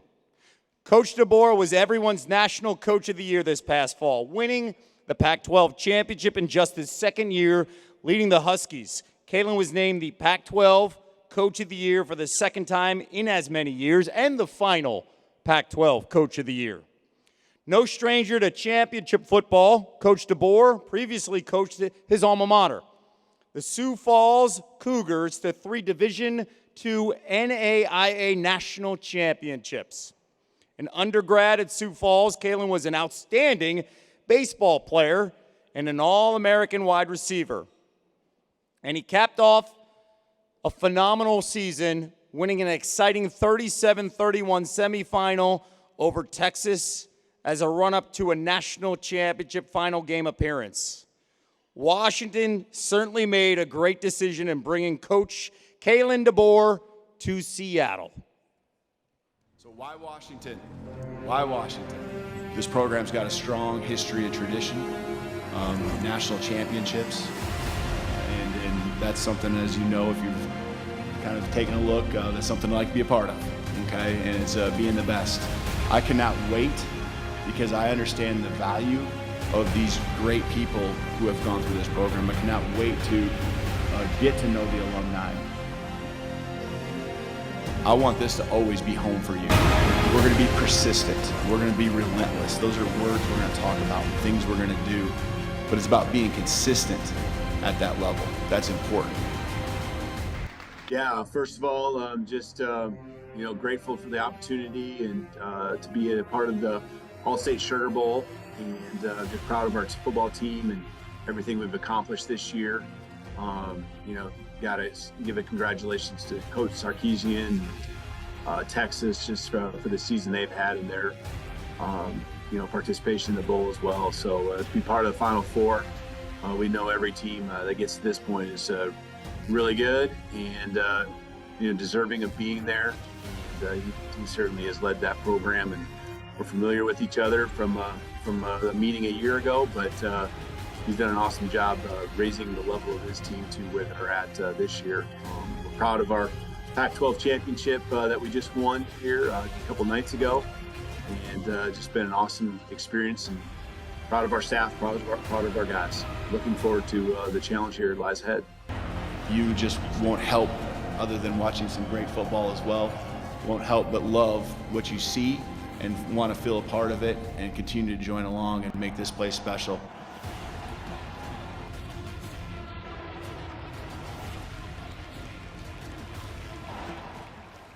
Coach DeBoer's Huskies certainly rose to the challenge this past season, 14-1, and the program moves on to the Big Ten next year. And speaking of moving on, Coach DeBoer has a new challenge at Alabama, taking over for our two-time Walter Camp Coach of the Year, Nick Saban. More good things to come. It is now my pleasure to present the Walter Camp Football Foundation's FBS Coach of the Year Award to the 2023 Washington Huskies head football coach, Kalen DeBoer.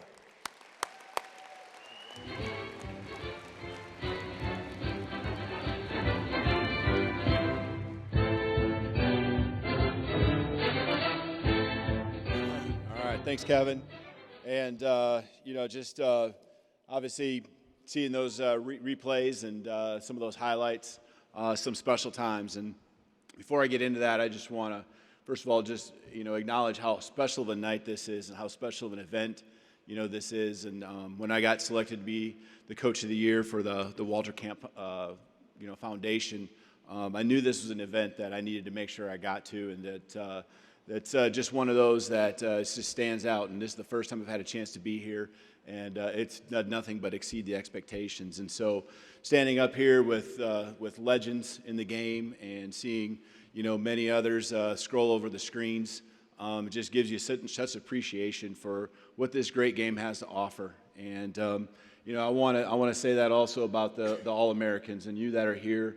I hope you're truly enjoying this experience as well. And so many great things that have been said, so many lessons, and there's some guys up here that cost me some hours of sleep, and but how can you not appreciate some of the words? I mean, even just some of the message, one of my great competitors, Jackson, right here, had to say. Just a great appreciation for the things that happen on the football field and the respect of how awesome the coaching world is out there, and also the guys that get the job done on the field. I wouldn't be able to be here without the support of my family. They're not able to make it tonight. My wife, Nicole, 22 years of marriage, and my two daughters, Alexis and Avery, are still back in Seattle, still working with the transition. But it's just, when you're supported the way you are, like I am with them, I'm able to go to work every day and just pour into these guys. And that's what makes it special. And the journey that you hear from many of these guys is the journey that I've had a chance to be a part of at a couple different places. And the last 2 years in Seattle have been two of the greatest years of my journey. And in particular, everything that led up to this last season, and having an award like this, I think really comes down to the people that you put around you. And I've been blessed to have an amazing team of coaches, staff, on and off the field staff, and then obviously some players that just were ballers, but even more importantly, just great people that shared a desire to do something really special. And they had created an attitude that led to trust and belief in each other like I've never been a part of in over 20 years of coaching. And the cool piece was that I got a chance to see that, just kind of ingrain itself in our community, which the city of Seattle, the Husky Nation there, just the support that we felt each and every day over the last 2 years, and especially as this last season mounted, it was truly special. It's something that my family and I will never forget. We were loved in many ways, and I know the impact that I hope that I have on my players and the people that I'm around. I know that was even probably more than doubled and tripled and quadrupled than how the impact was back for me and my family. So again, these awards are a result of the people that are around you, and I can't thank everyone back there enough. And looking forward to obviously the next challenge, the next opportunity, and the step along the way. But this was a great event, and I thank everyone that makes it possible here with the Walter Camp Football Foundation. I appreciate all of you. Thanks. Do I say Roll Tide or Go Dogs? All right. Thank you. Roll Tide. Roll Tide.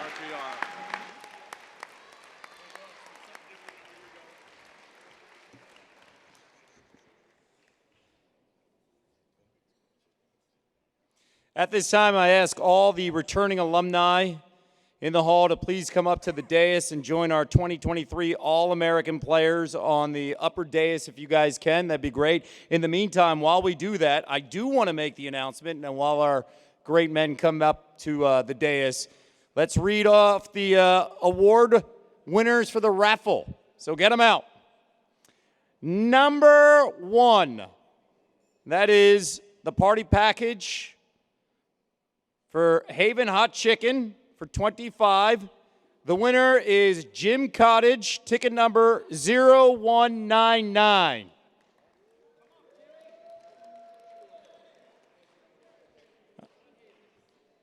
Item number 2 for the Boston Red Sox home game tickets, facing off against the Rays. Field access post game for children to run the bases. Chrissy Kimberly, ticket number 1004. Item number 3, an overnight package in New Haven, one-night stay at the Omni, dinner at Barcelona. John Feely, ticket number 0136. Item number 4, Alliance football signed by college and NFL Hall of Famer Calvin Johnson. Arthur Kelly III, ticket number 0972.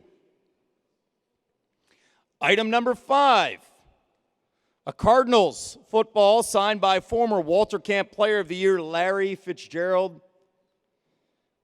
Larry Cass, ticket number 0893. Item number 6, New York Yankees home game, a pair of great seats, April 8th against the Marlins. Spencer Sweet, ticket number 0881. And the last one, item number 7, a basket of vodka and gifts. Maybe the best one. Omarion, by the way, turned 21.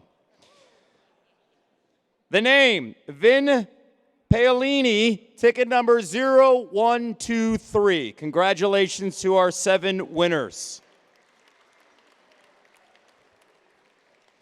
I now would like to ask our Alumni Association President, Will Shields, to come to the microphone to recognize our All-America alumni. Round of applause for Will Shields. Thank you, sir. Appreciate it. Well, first and foremost, thank you very much for the weekend. We enjoy it. For us old guys, getting the chance to come back and hang out and fellowship. But for your young guys, remember that you're part of a new family, a new group. You're a part of this group forever, so you get an opportunity to come back and be a part of it so that we can always talk about the good days, the different things that we've been able to do and accomplish. They call it the silver age of when we get a little older. So my guys that are up here, I want to say thank you for coming back. And of course, each year we try to recruit all the guys to come back as many times as they can. But I wanted to go over a couple of things right quick, just the years of guys that we have up here. We have Tommy Frazier, which he was in 95, so this is his 28th year.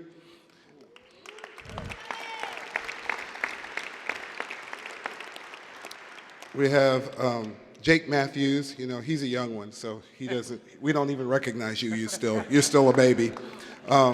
We have Bruce Matthews, though, that has 41 years. We have Jeff Huff, that was actually would be 49 years. Mr. Palmer, he has 37. And Kevin, he's another baby, Mr. Lewis. I mean, we still consider you young yet. So, you know, he has less than 10, so. And then we have Fulcher that he had to leave. He had, you know, a little knee issue there, but he was 38. And Mr. Spurrier here that's sitting here, I won't go over your year that you were here, but it's been a long while. But we appreciate you being here. Yeah.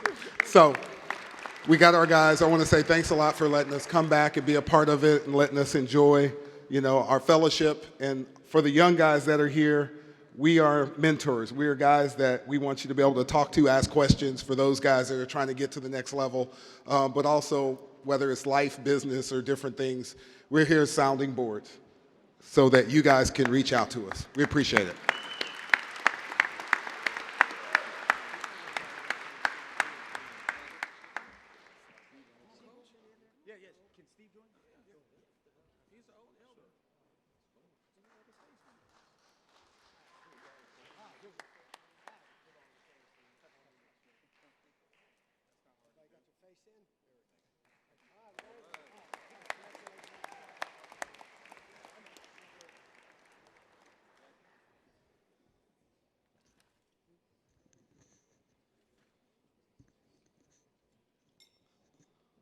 By the way, Will was with the Chiefs back when I covered that team as a 23-year-old know-it-all who had no idea what he was doing, and he was so kind to me, Will, and I reminded him that I was forever grateful. Back in those days, then they had Derek Thomas, they had legendary guys, Tony Gonzalez and Will Shields, and he was so good, forever grateful on how he handled stupid questions coming from a young kid coming out of college. So thank you, Will. Now it is our time for our 2023 Alumni Award in recognition of honorary member Gil Brandt's long-standing association with the foundation. Walter Camp Football has now named our Alumni Award in Gil's memory. This year's recipient of Walter Camp's Gil Brandt Alumni Award is Jake Matthews from Texas A&M. Jake Matthews was a key component to some of the greatest offenses in Aggie football history. He led the Aggies into the Southeastern Conference, paving the way into the most rugged league in college football. He did more than hold his own against the best defensive fronts in the game. He thrived on the offensive line. He was twice All-SEC and twice All-American. In 2013, Matthews was the SEC Offensive Lineman of the Year. After A&M, Matthews was the number 6 overall pick of the 2014 NFL Draft by the Atlanta Falcons. With the 2023 NFL season underway, he's begun his 10th year as a Falcon. A stellar A&M career and a decade in the NFL.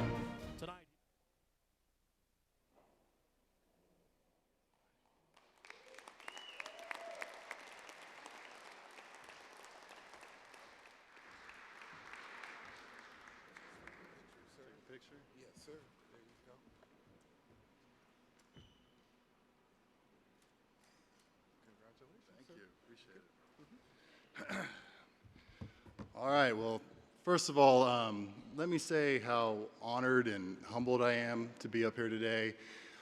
Just looking through the past list of recipients for this award, it's pretty impressive, so it can make a man feel a little small, but I'm very honored to be up here.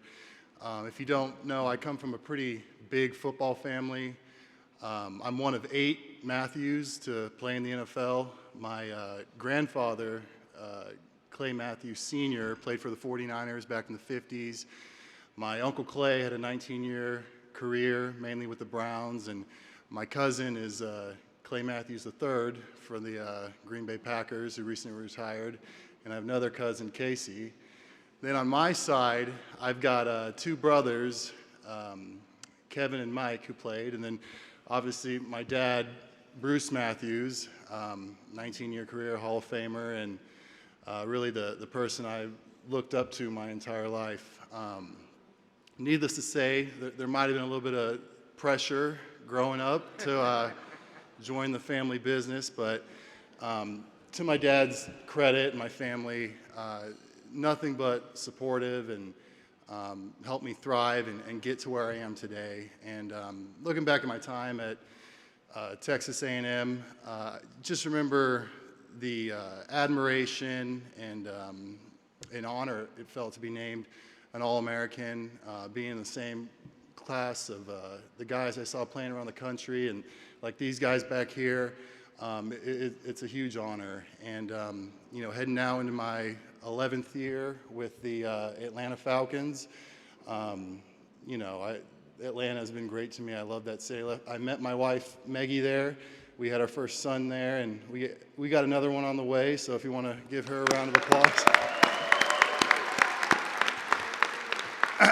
But I guess I say all that to, you know, I want to thank my Lord and Savior, Jesus Christ, because as much as I want to stand up here and say, I did this, I deserve this, I worked this hard, I've been extremely blessed, and so has my family. I can't take credit for the durability we have. It's something God blessed us with. And just want to thank the Walter Camp Foundation. This weekend's been awesome. They've been great to our family. I also think it's pretty cool to be getting an award along with my dad tonight. I think that's the first time that's happened on the same night. So pretty cool deal. Yeah, give him a.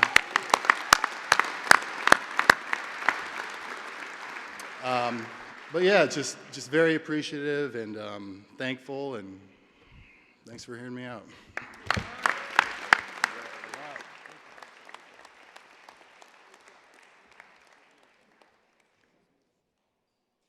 Yeah, we had the graphic there of the Matthews family.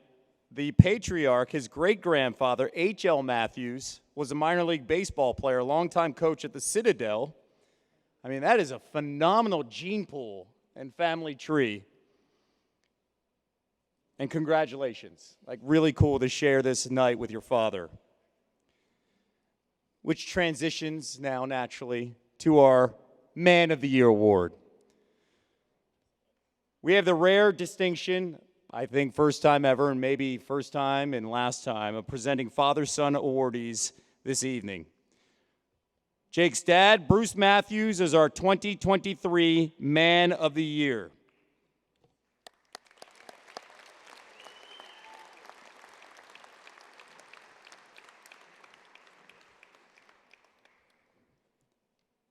Bruce was a Walter Camp All-American offensive lineman in 1982 from USC.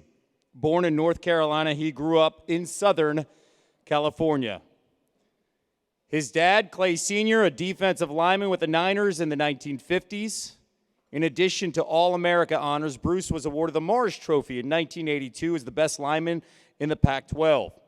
He was the 9th overall selection in the 1983 NFL Draft, picked in the first round by the Houston Oilers. For people that don't understand, that's the Tennessee Titans. Bruce went on to a long, distinguished career with the Oilers and then later on with the Titans. He's considered to be one of the most versatile offensive linemen to play ever in the NFL. He retired after the 2001 season at the age of 40, having played 296 games, more than any other NFL player, excluding kickers and punters. No offense to our kickers here. 14 Pro Bowls. He started at all offensive line positions, was the long snapper for field goals, PATs, and punts. This is where Bruce separates himself. He started in 293 of his 296 games, starting 229 games consecutively, and he never missed a game due to injury. Over the years, he blocked for Warren Moon, Mike Rozier, Lorenzo White, and Eddie George. After his playing days, he came back to coach offensive line for the Texans and then the Titans. He was elected into the Pro Football Hall of Fame's class of 2007. Named to the NFL First Century 100 all-time team, Bruce was ranked 78th in the top 100 NFL's greatest players by the NFL Network.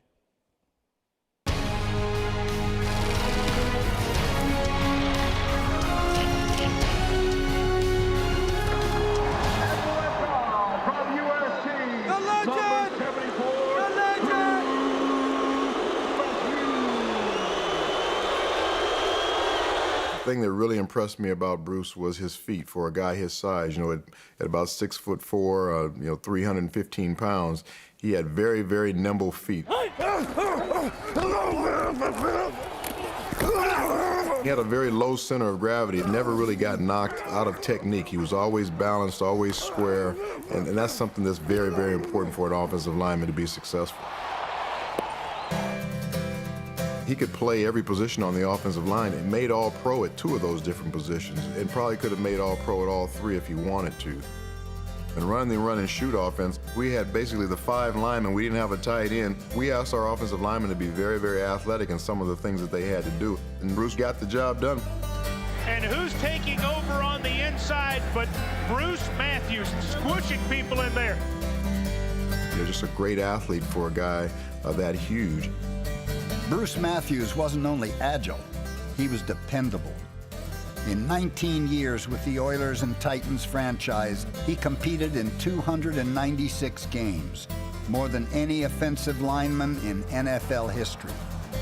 Matthews lasted so long that his former college teammate Jeff Fisher became his head coach.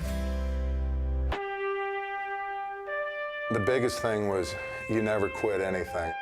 I had one time, like on a 7th grade basketball team in middle school, where things weren't working out. I knew basketball wasn't where my future was, and I wanted to hang it up. My dad, he was very adamant, explaining to me, what a man of integrity was all about, that once you commit to do something, you finish it. Bruce was one of those guys you could count on each and every week because he never really had any major injuries.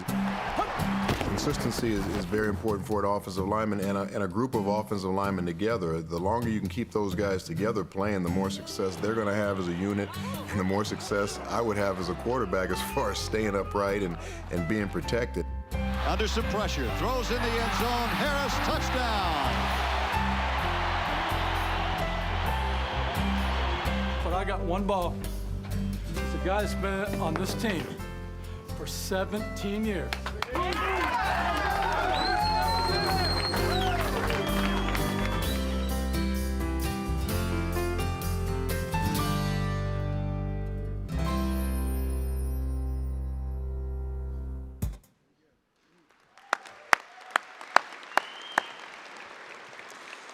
It is now my pleasure to present the Walter Camp Football Foundation Man of the Year Award to our 1982 All-American, Pro Football Hall of Famer from the University of Southern California, Bruce Matthews.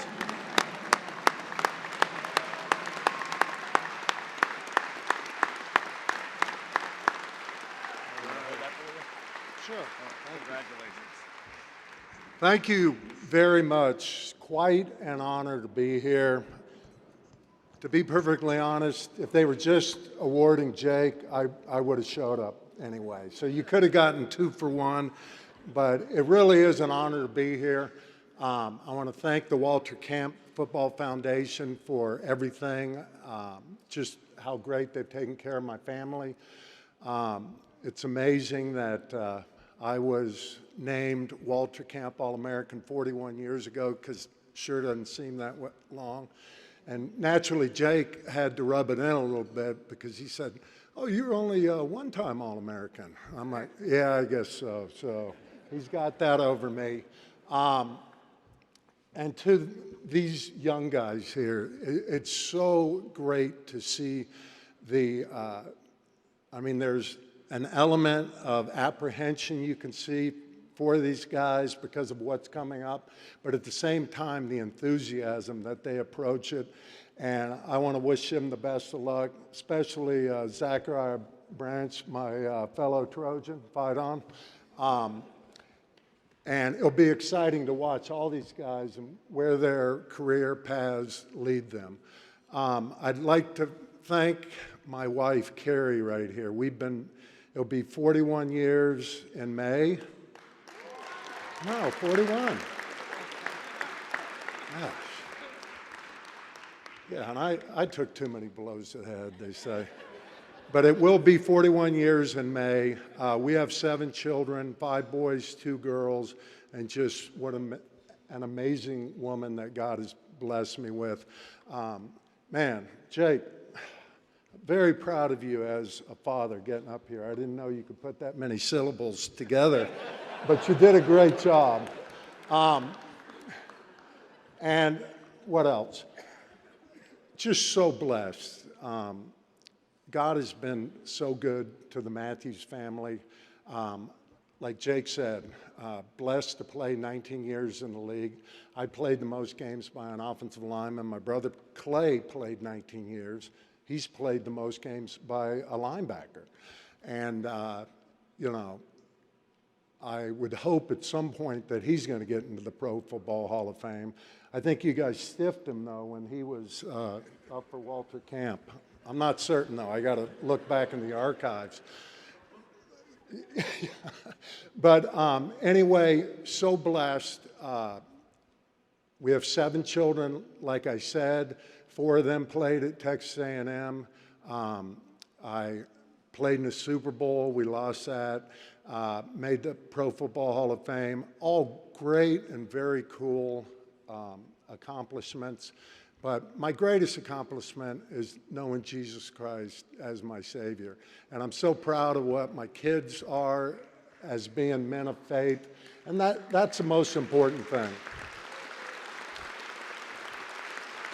And that would be my charge to y'all. It's the biggest question we have to answer in life is, who is Jesus, you know?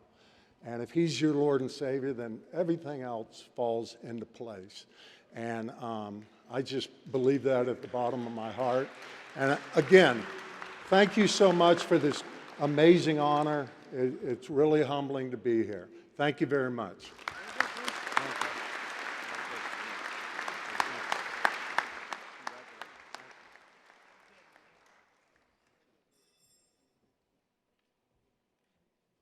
Bruce, I have no say on who wins awards, so it wasn't me. Don't blame me. Our next distinguished American award, and this year's winner, is a football legend. An outstanding 3-sport National Hall of Fame athlete at Science Hill High School in Johnson City, Tennessee, Steve Spurrier chose to play quarterback at the University of Florida. It's my wife. She's a Gator. Football wasn't even his best sport. He was a baseball star. At Florida, Steve was a 2-time All-American. In 1966, his senior year, he was the SEC Player of the Year, Sporting News and AP Player of the Year, and he won the Walter Camp Memorial Trophy as well as the Heisman. Quite a run. Steve Spurrier went on to play 10 seasons in the NFL with the Niners and the Buccaneers. Upon retirement as a player, he went into another Hall of Fame career. He went into coaching.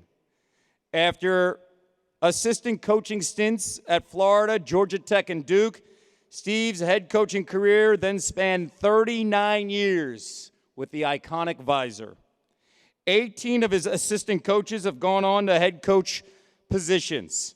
He coached at Duke, South Carolina, and his alma mater, Florida, amassing a record of 228-89-2. 2-time ACC Coach of the Year, a 7-time SEC Coach of the Year. His teams won 6 SEC championships, an ACC championship, and his 1996 Florida Gators won the national championship.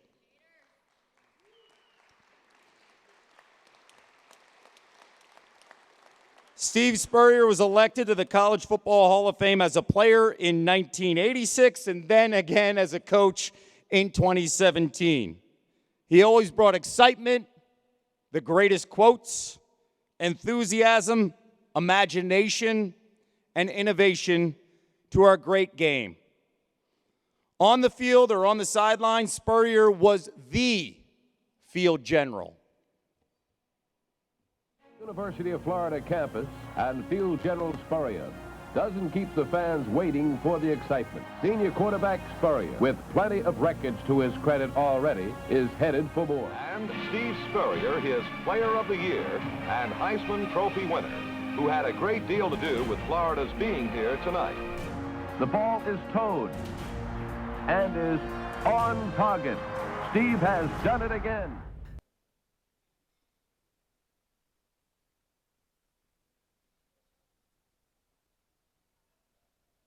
Quarterback, Steve Spurrier, University of Florida.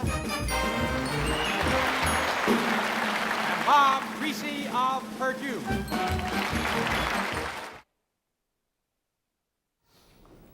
And now, ladies and gentlemen, oh, I understand. We've got a call from Florida. We didn't get the picture of that big Spurrier. Is he here? Bring him out here. The University of Miami didn't get on. Come on now.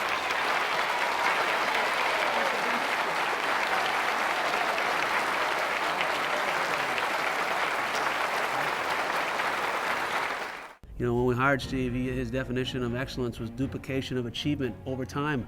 And you look at his 12-year record here, you look at that run of SEC championships and national championship, it was pretty special.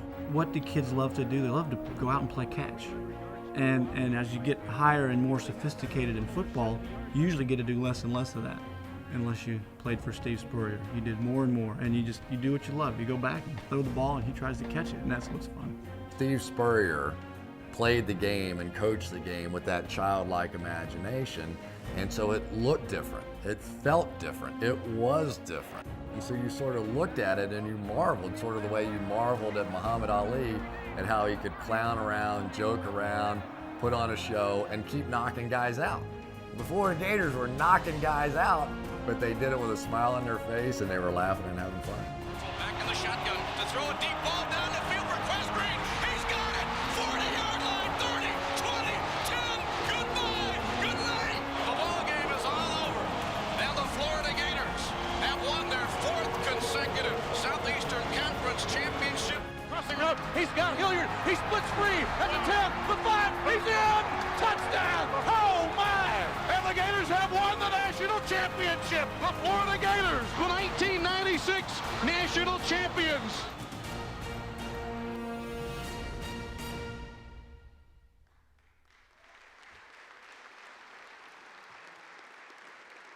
It is my great privilege to present this year's Walter Camp Distinguished American Award to one of the greatest and most exciting football men of all time. A round of applause, Steve Spurrier.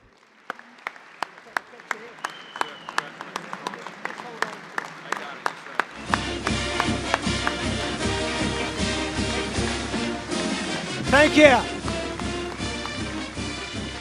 Thank you, Kevin. And first of all, thanks to the Walter Camp Foundation and all the volunteers that work with this organization for this honor. When they called me and told me about it, I thought it was maybe some coach or this, that, and the other. But then I read what this is about, and I found out how important the guy Walter Camp was. This man basically invented football for all of us, the greatest sport in the world we all believe in. So I learned about Coach Camp. I think he won 79, lost 5, and won 3 national championships, all here at Yale. And but the rules and all that, and he wrote about 30 books on football. So he is a historic figure in the game that we all love right here. So I'm glad I learned about Coach Walter Camp. And congratulations to all you All-American players. Make the most of your years in college if you've still got a few, but if not, move on. And if you get a chance to play pro ball, play as long as you can. You might even catch the Matthews guys. I don't think so, but that's a good goal to see if you can do that. But again, I really appreciate this Walter Camp Foundation for this honor right here. And then I read what this American Award is all about, Distinguished American Award. It goes to a person who has accomplished that which no other in his profession has done. Honesty, integrity, teamwork, dedication, an innovator, a guy who has reached, or a woman who has reached excellence that separates he or she from his contemporaries, even as a pioneer in his profession. And I started thinking back. I was lucky to be a head coach 31 years, and I look back, you know, you get up in your 70s, you look back on your path in life. And one of my favorite Bible verses is, trust in the Lord with all thy heart, lean not into thy own understanding, in all thy ways acknowledge him, and he shall direct your path. He will direct our paths. And as a kid in East Tennessee, I was living in Newport before we moved to Johnson City. My dad, Presbyterian minister. And ministers are a lot like coaches. If they get a little bit bigger church, like a high school coach gets a bigger job, they go to it. So thankfully, Johnson City is a town of about 40,000 or more, but it was one of the larger cities actually in Tennessee. But got a chance to play junior high and high school ball against real good competition, had excellent coaches. And then my path went down to the University of Florida. Coach Ray Graves recruited me and gave me a chance to go there, where I met my wife, Jerry. We've been married over 55 years now. Four children. Yeah, 4 children and 15 grandchildren, so I've been blessed there. All right, getting a little bit, sometimes... all right, I get asked, what caused you to be able to be the all-time wins leader at Florida and at South Carolina, all-time winningest coach?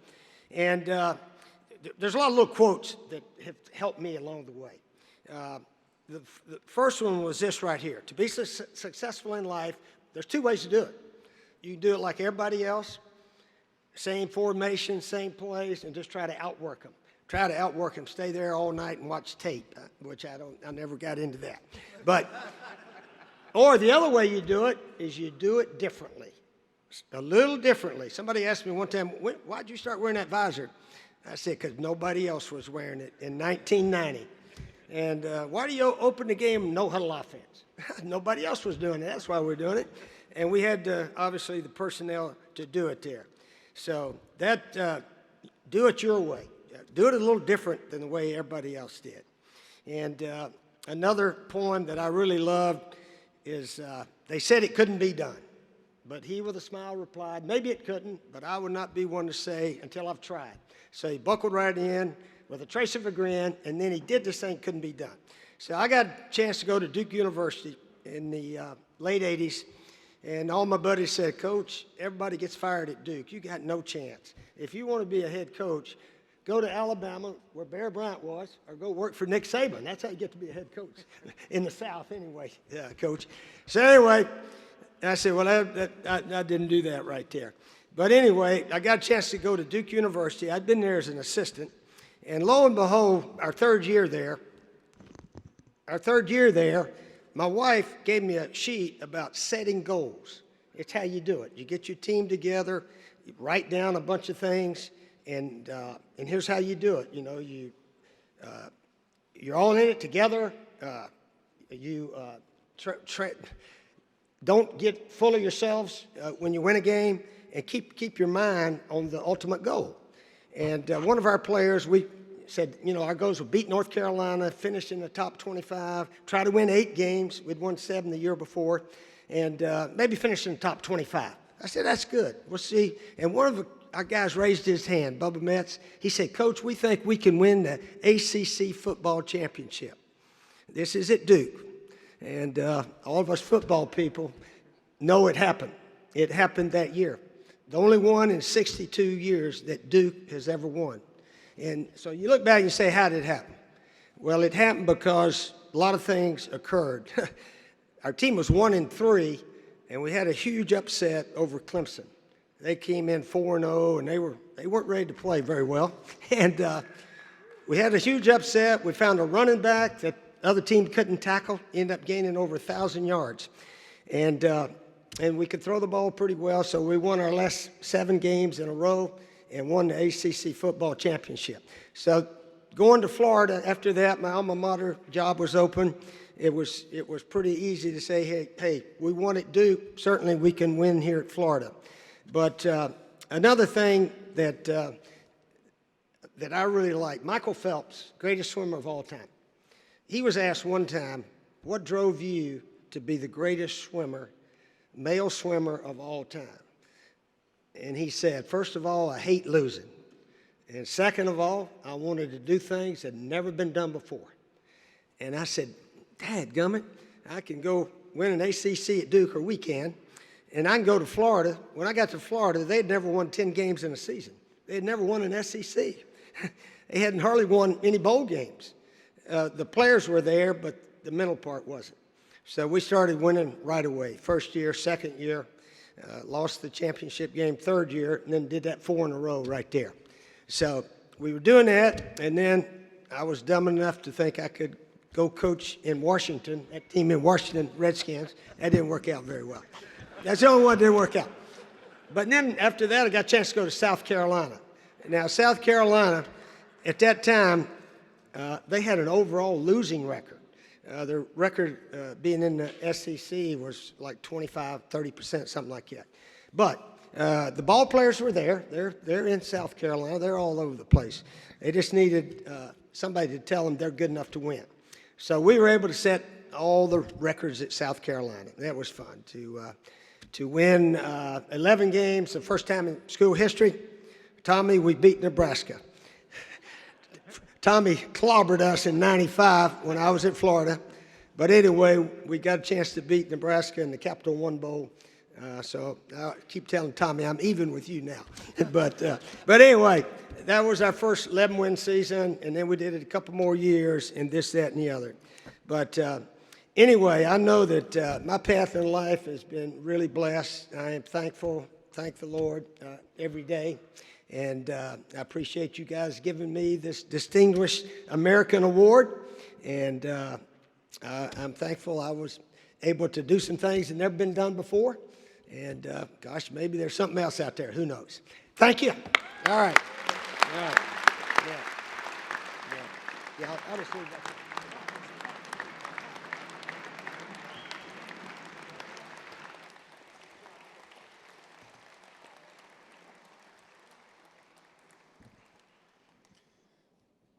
Phenomenal run. Steve, thank you so much. Dare to be different. A lot of great themes tonight during the dinner and the gala, and the messaging from not just the players, the honorees, the coaches. That's what's great about this game of football, about teamwork, values, and all the things that Walter Camp thought about decades ago still ring true. No matter how much the game changes, it still comes back to the idea of winning as a team and doing it together. For tonight's benediction, please welcome once again Reverend Derek Lewis.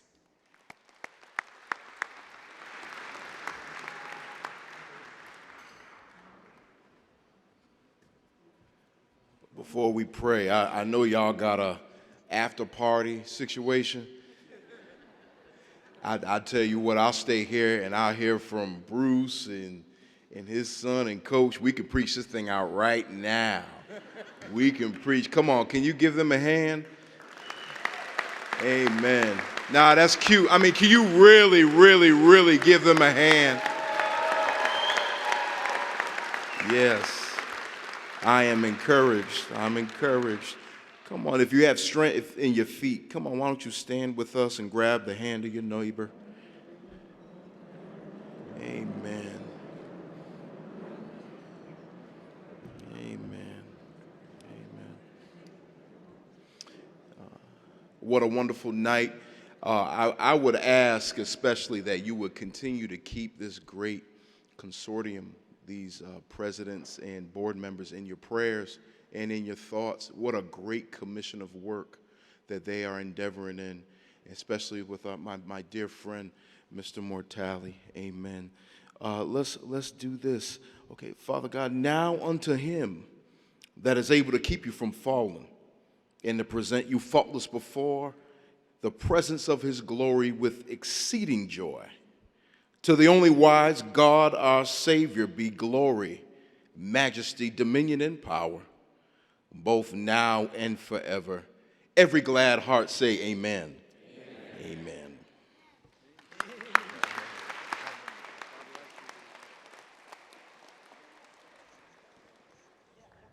Reverend, thank you so much. Want to say a special thanks to Tony Mortali, Jim Doc Mandillo, Mark and Guy Garino, Victoria Arlen. Thank you all for coming to the annual Walter Camp Football National Awards Dinner. We hope you enjoyed our program. Once again, a reminder, you're invited to attend the Walter Camp Football Foundation after party at bar located on Crown Street. Your dinner ticket, your badge, your tuxedo will get you in the door. Thank you and good night.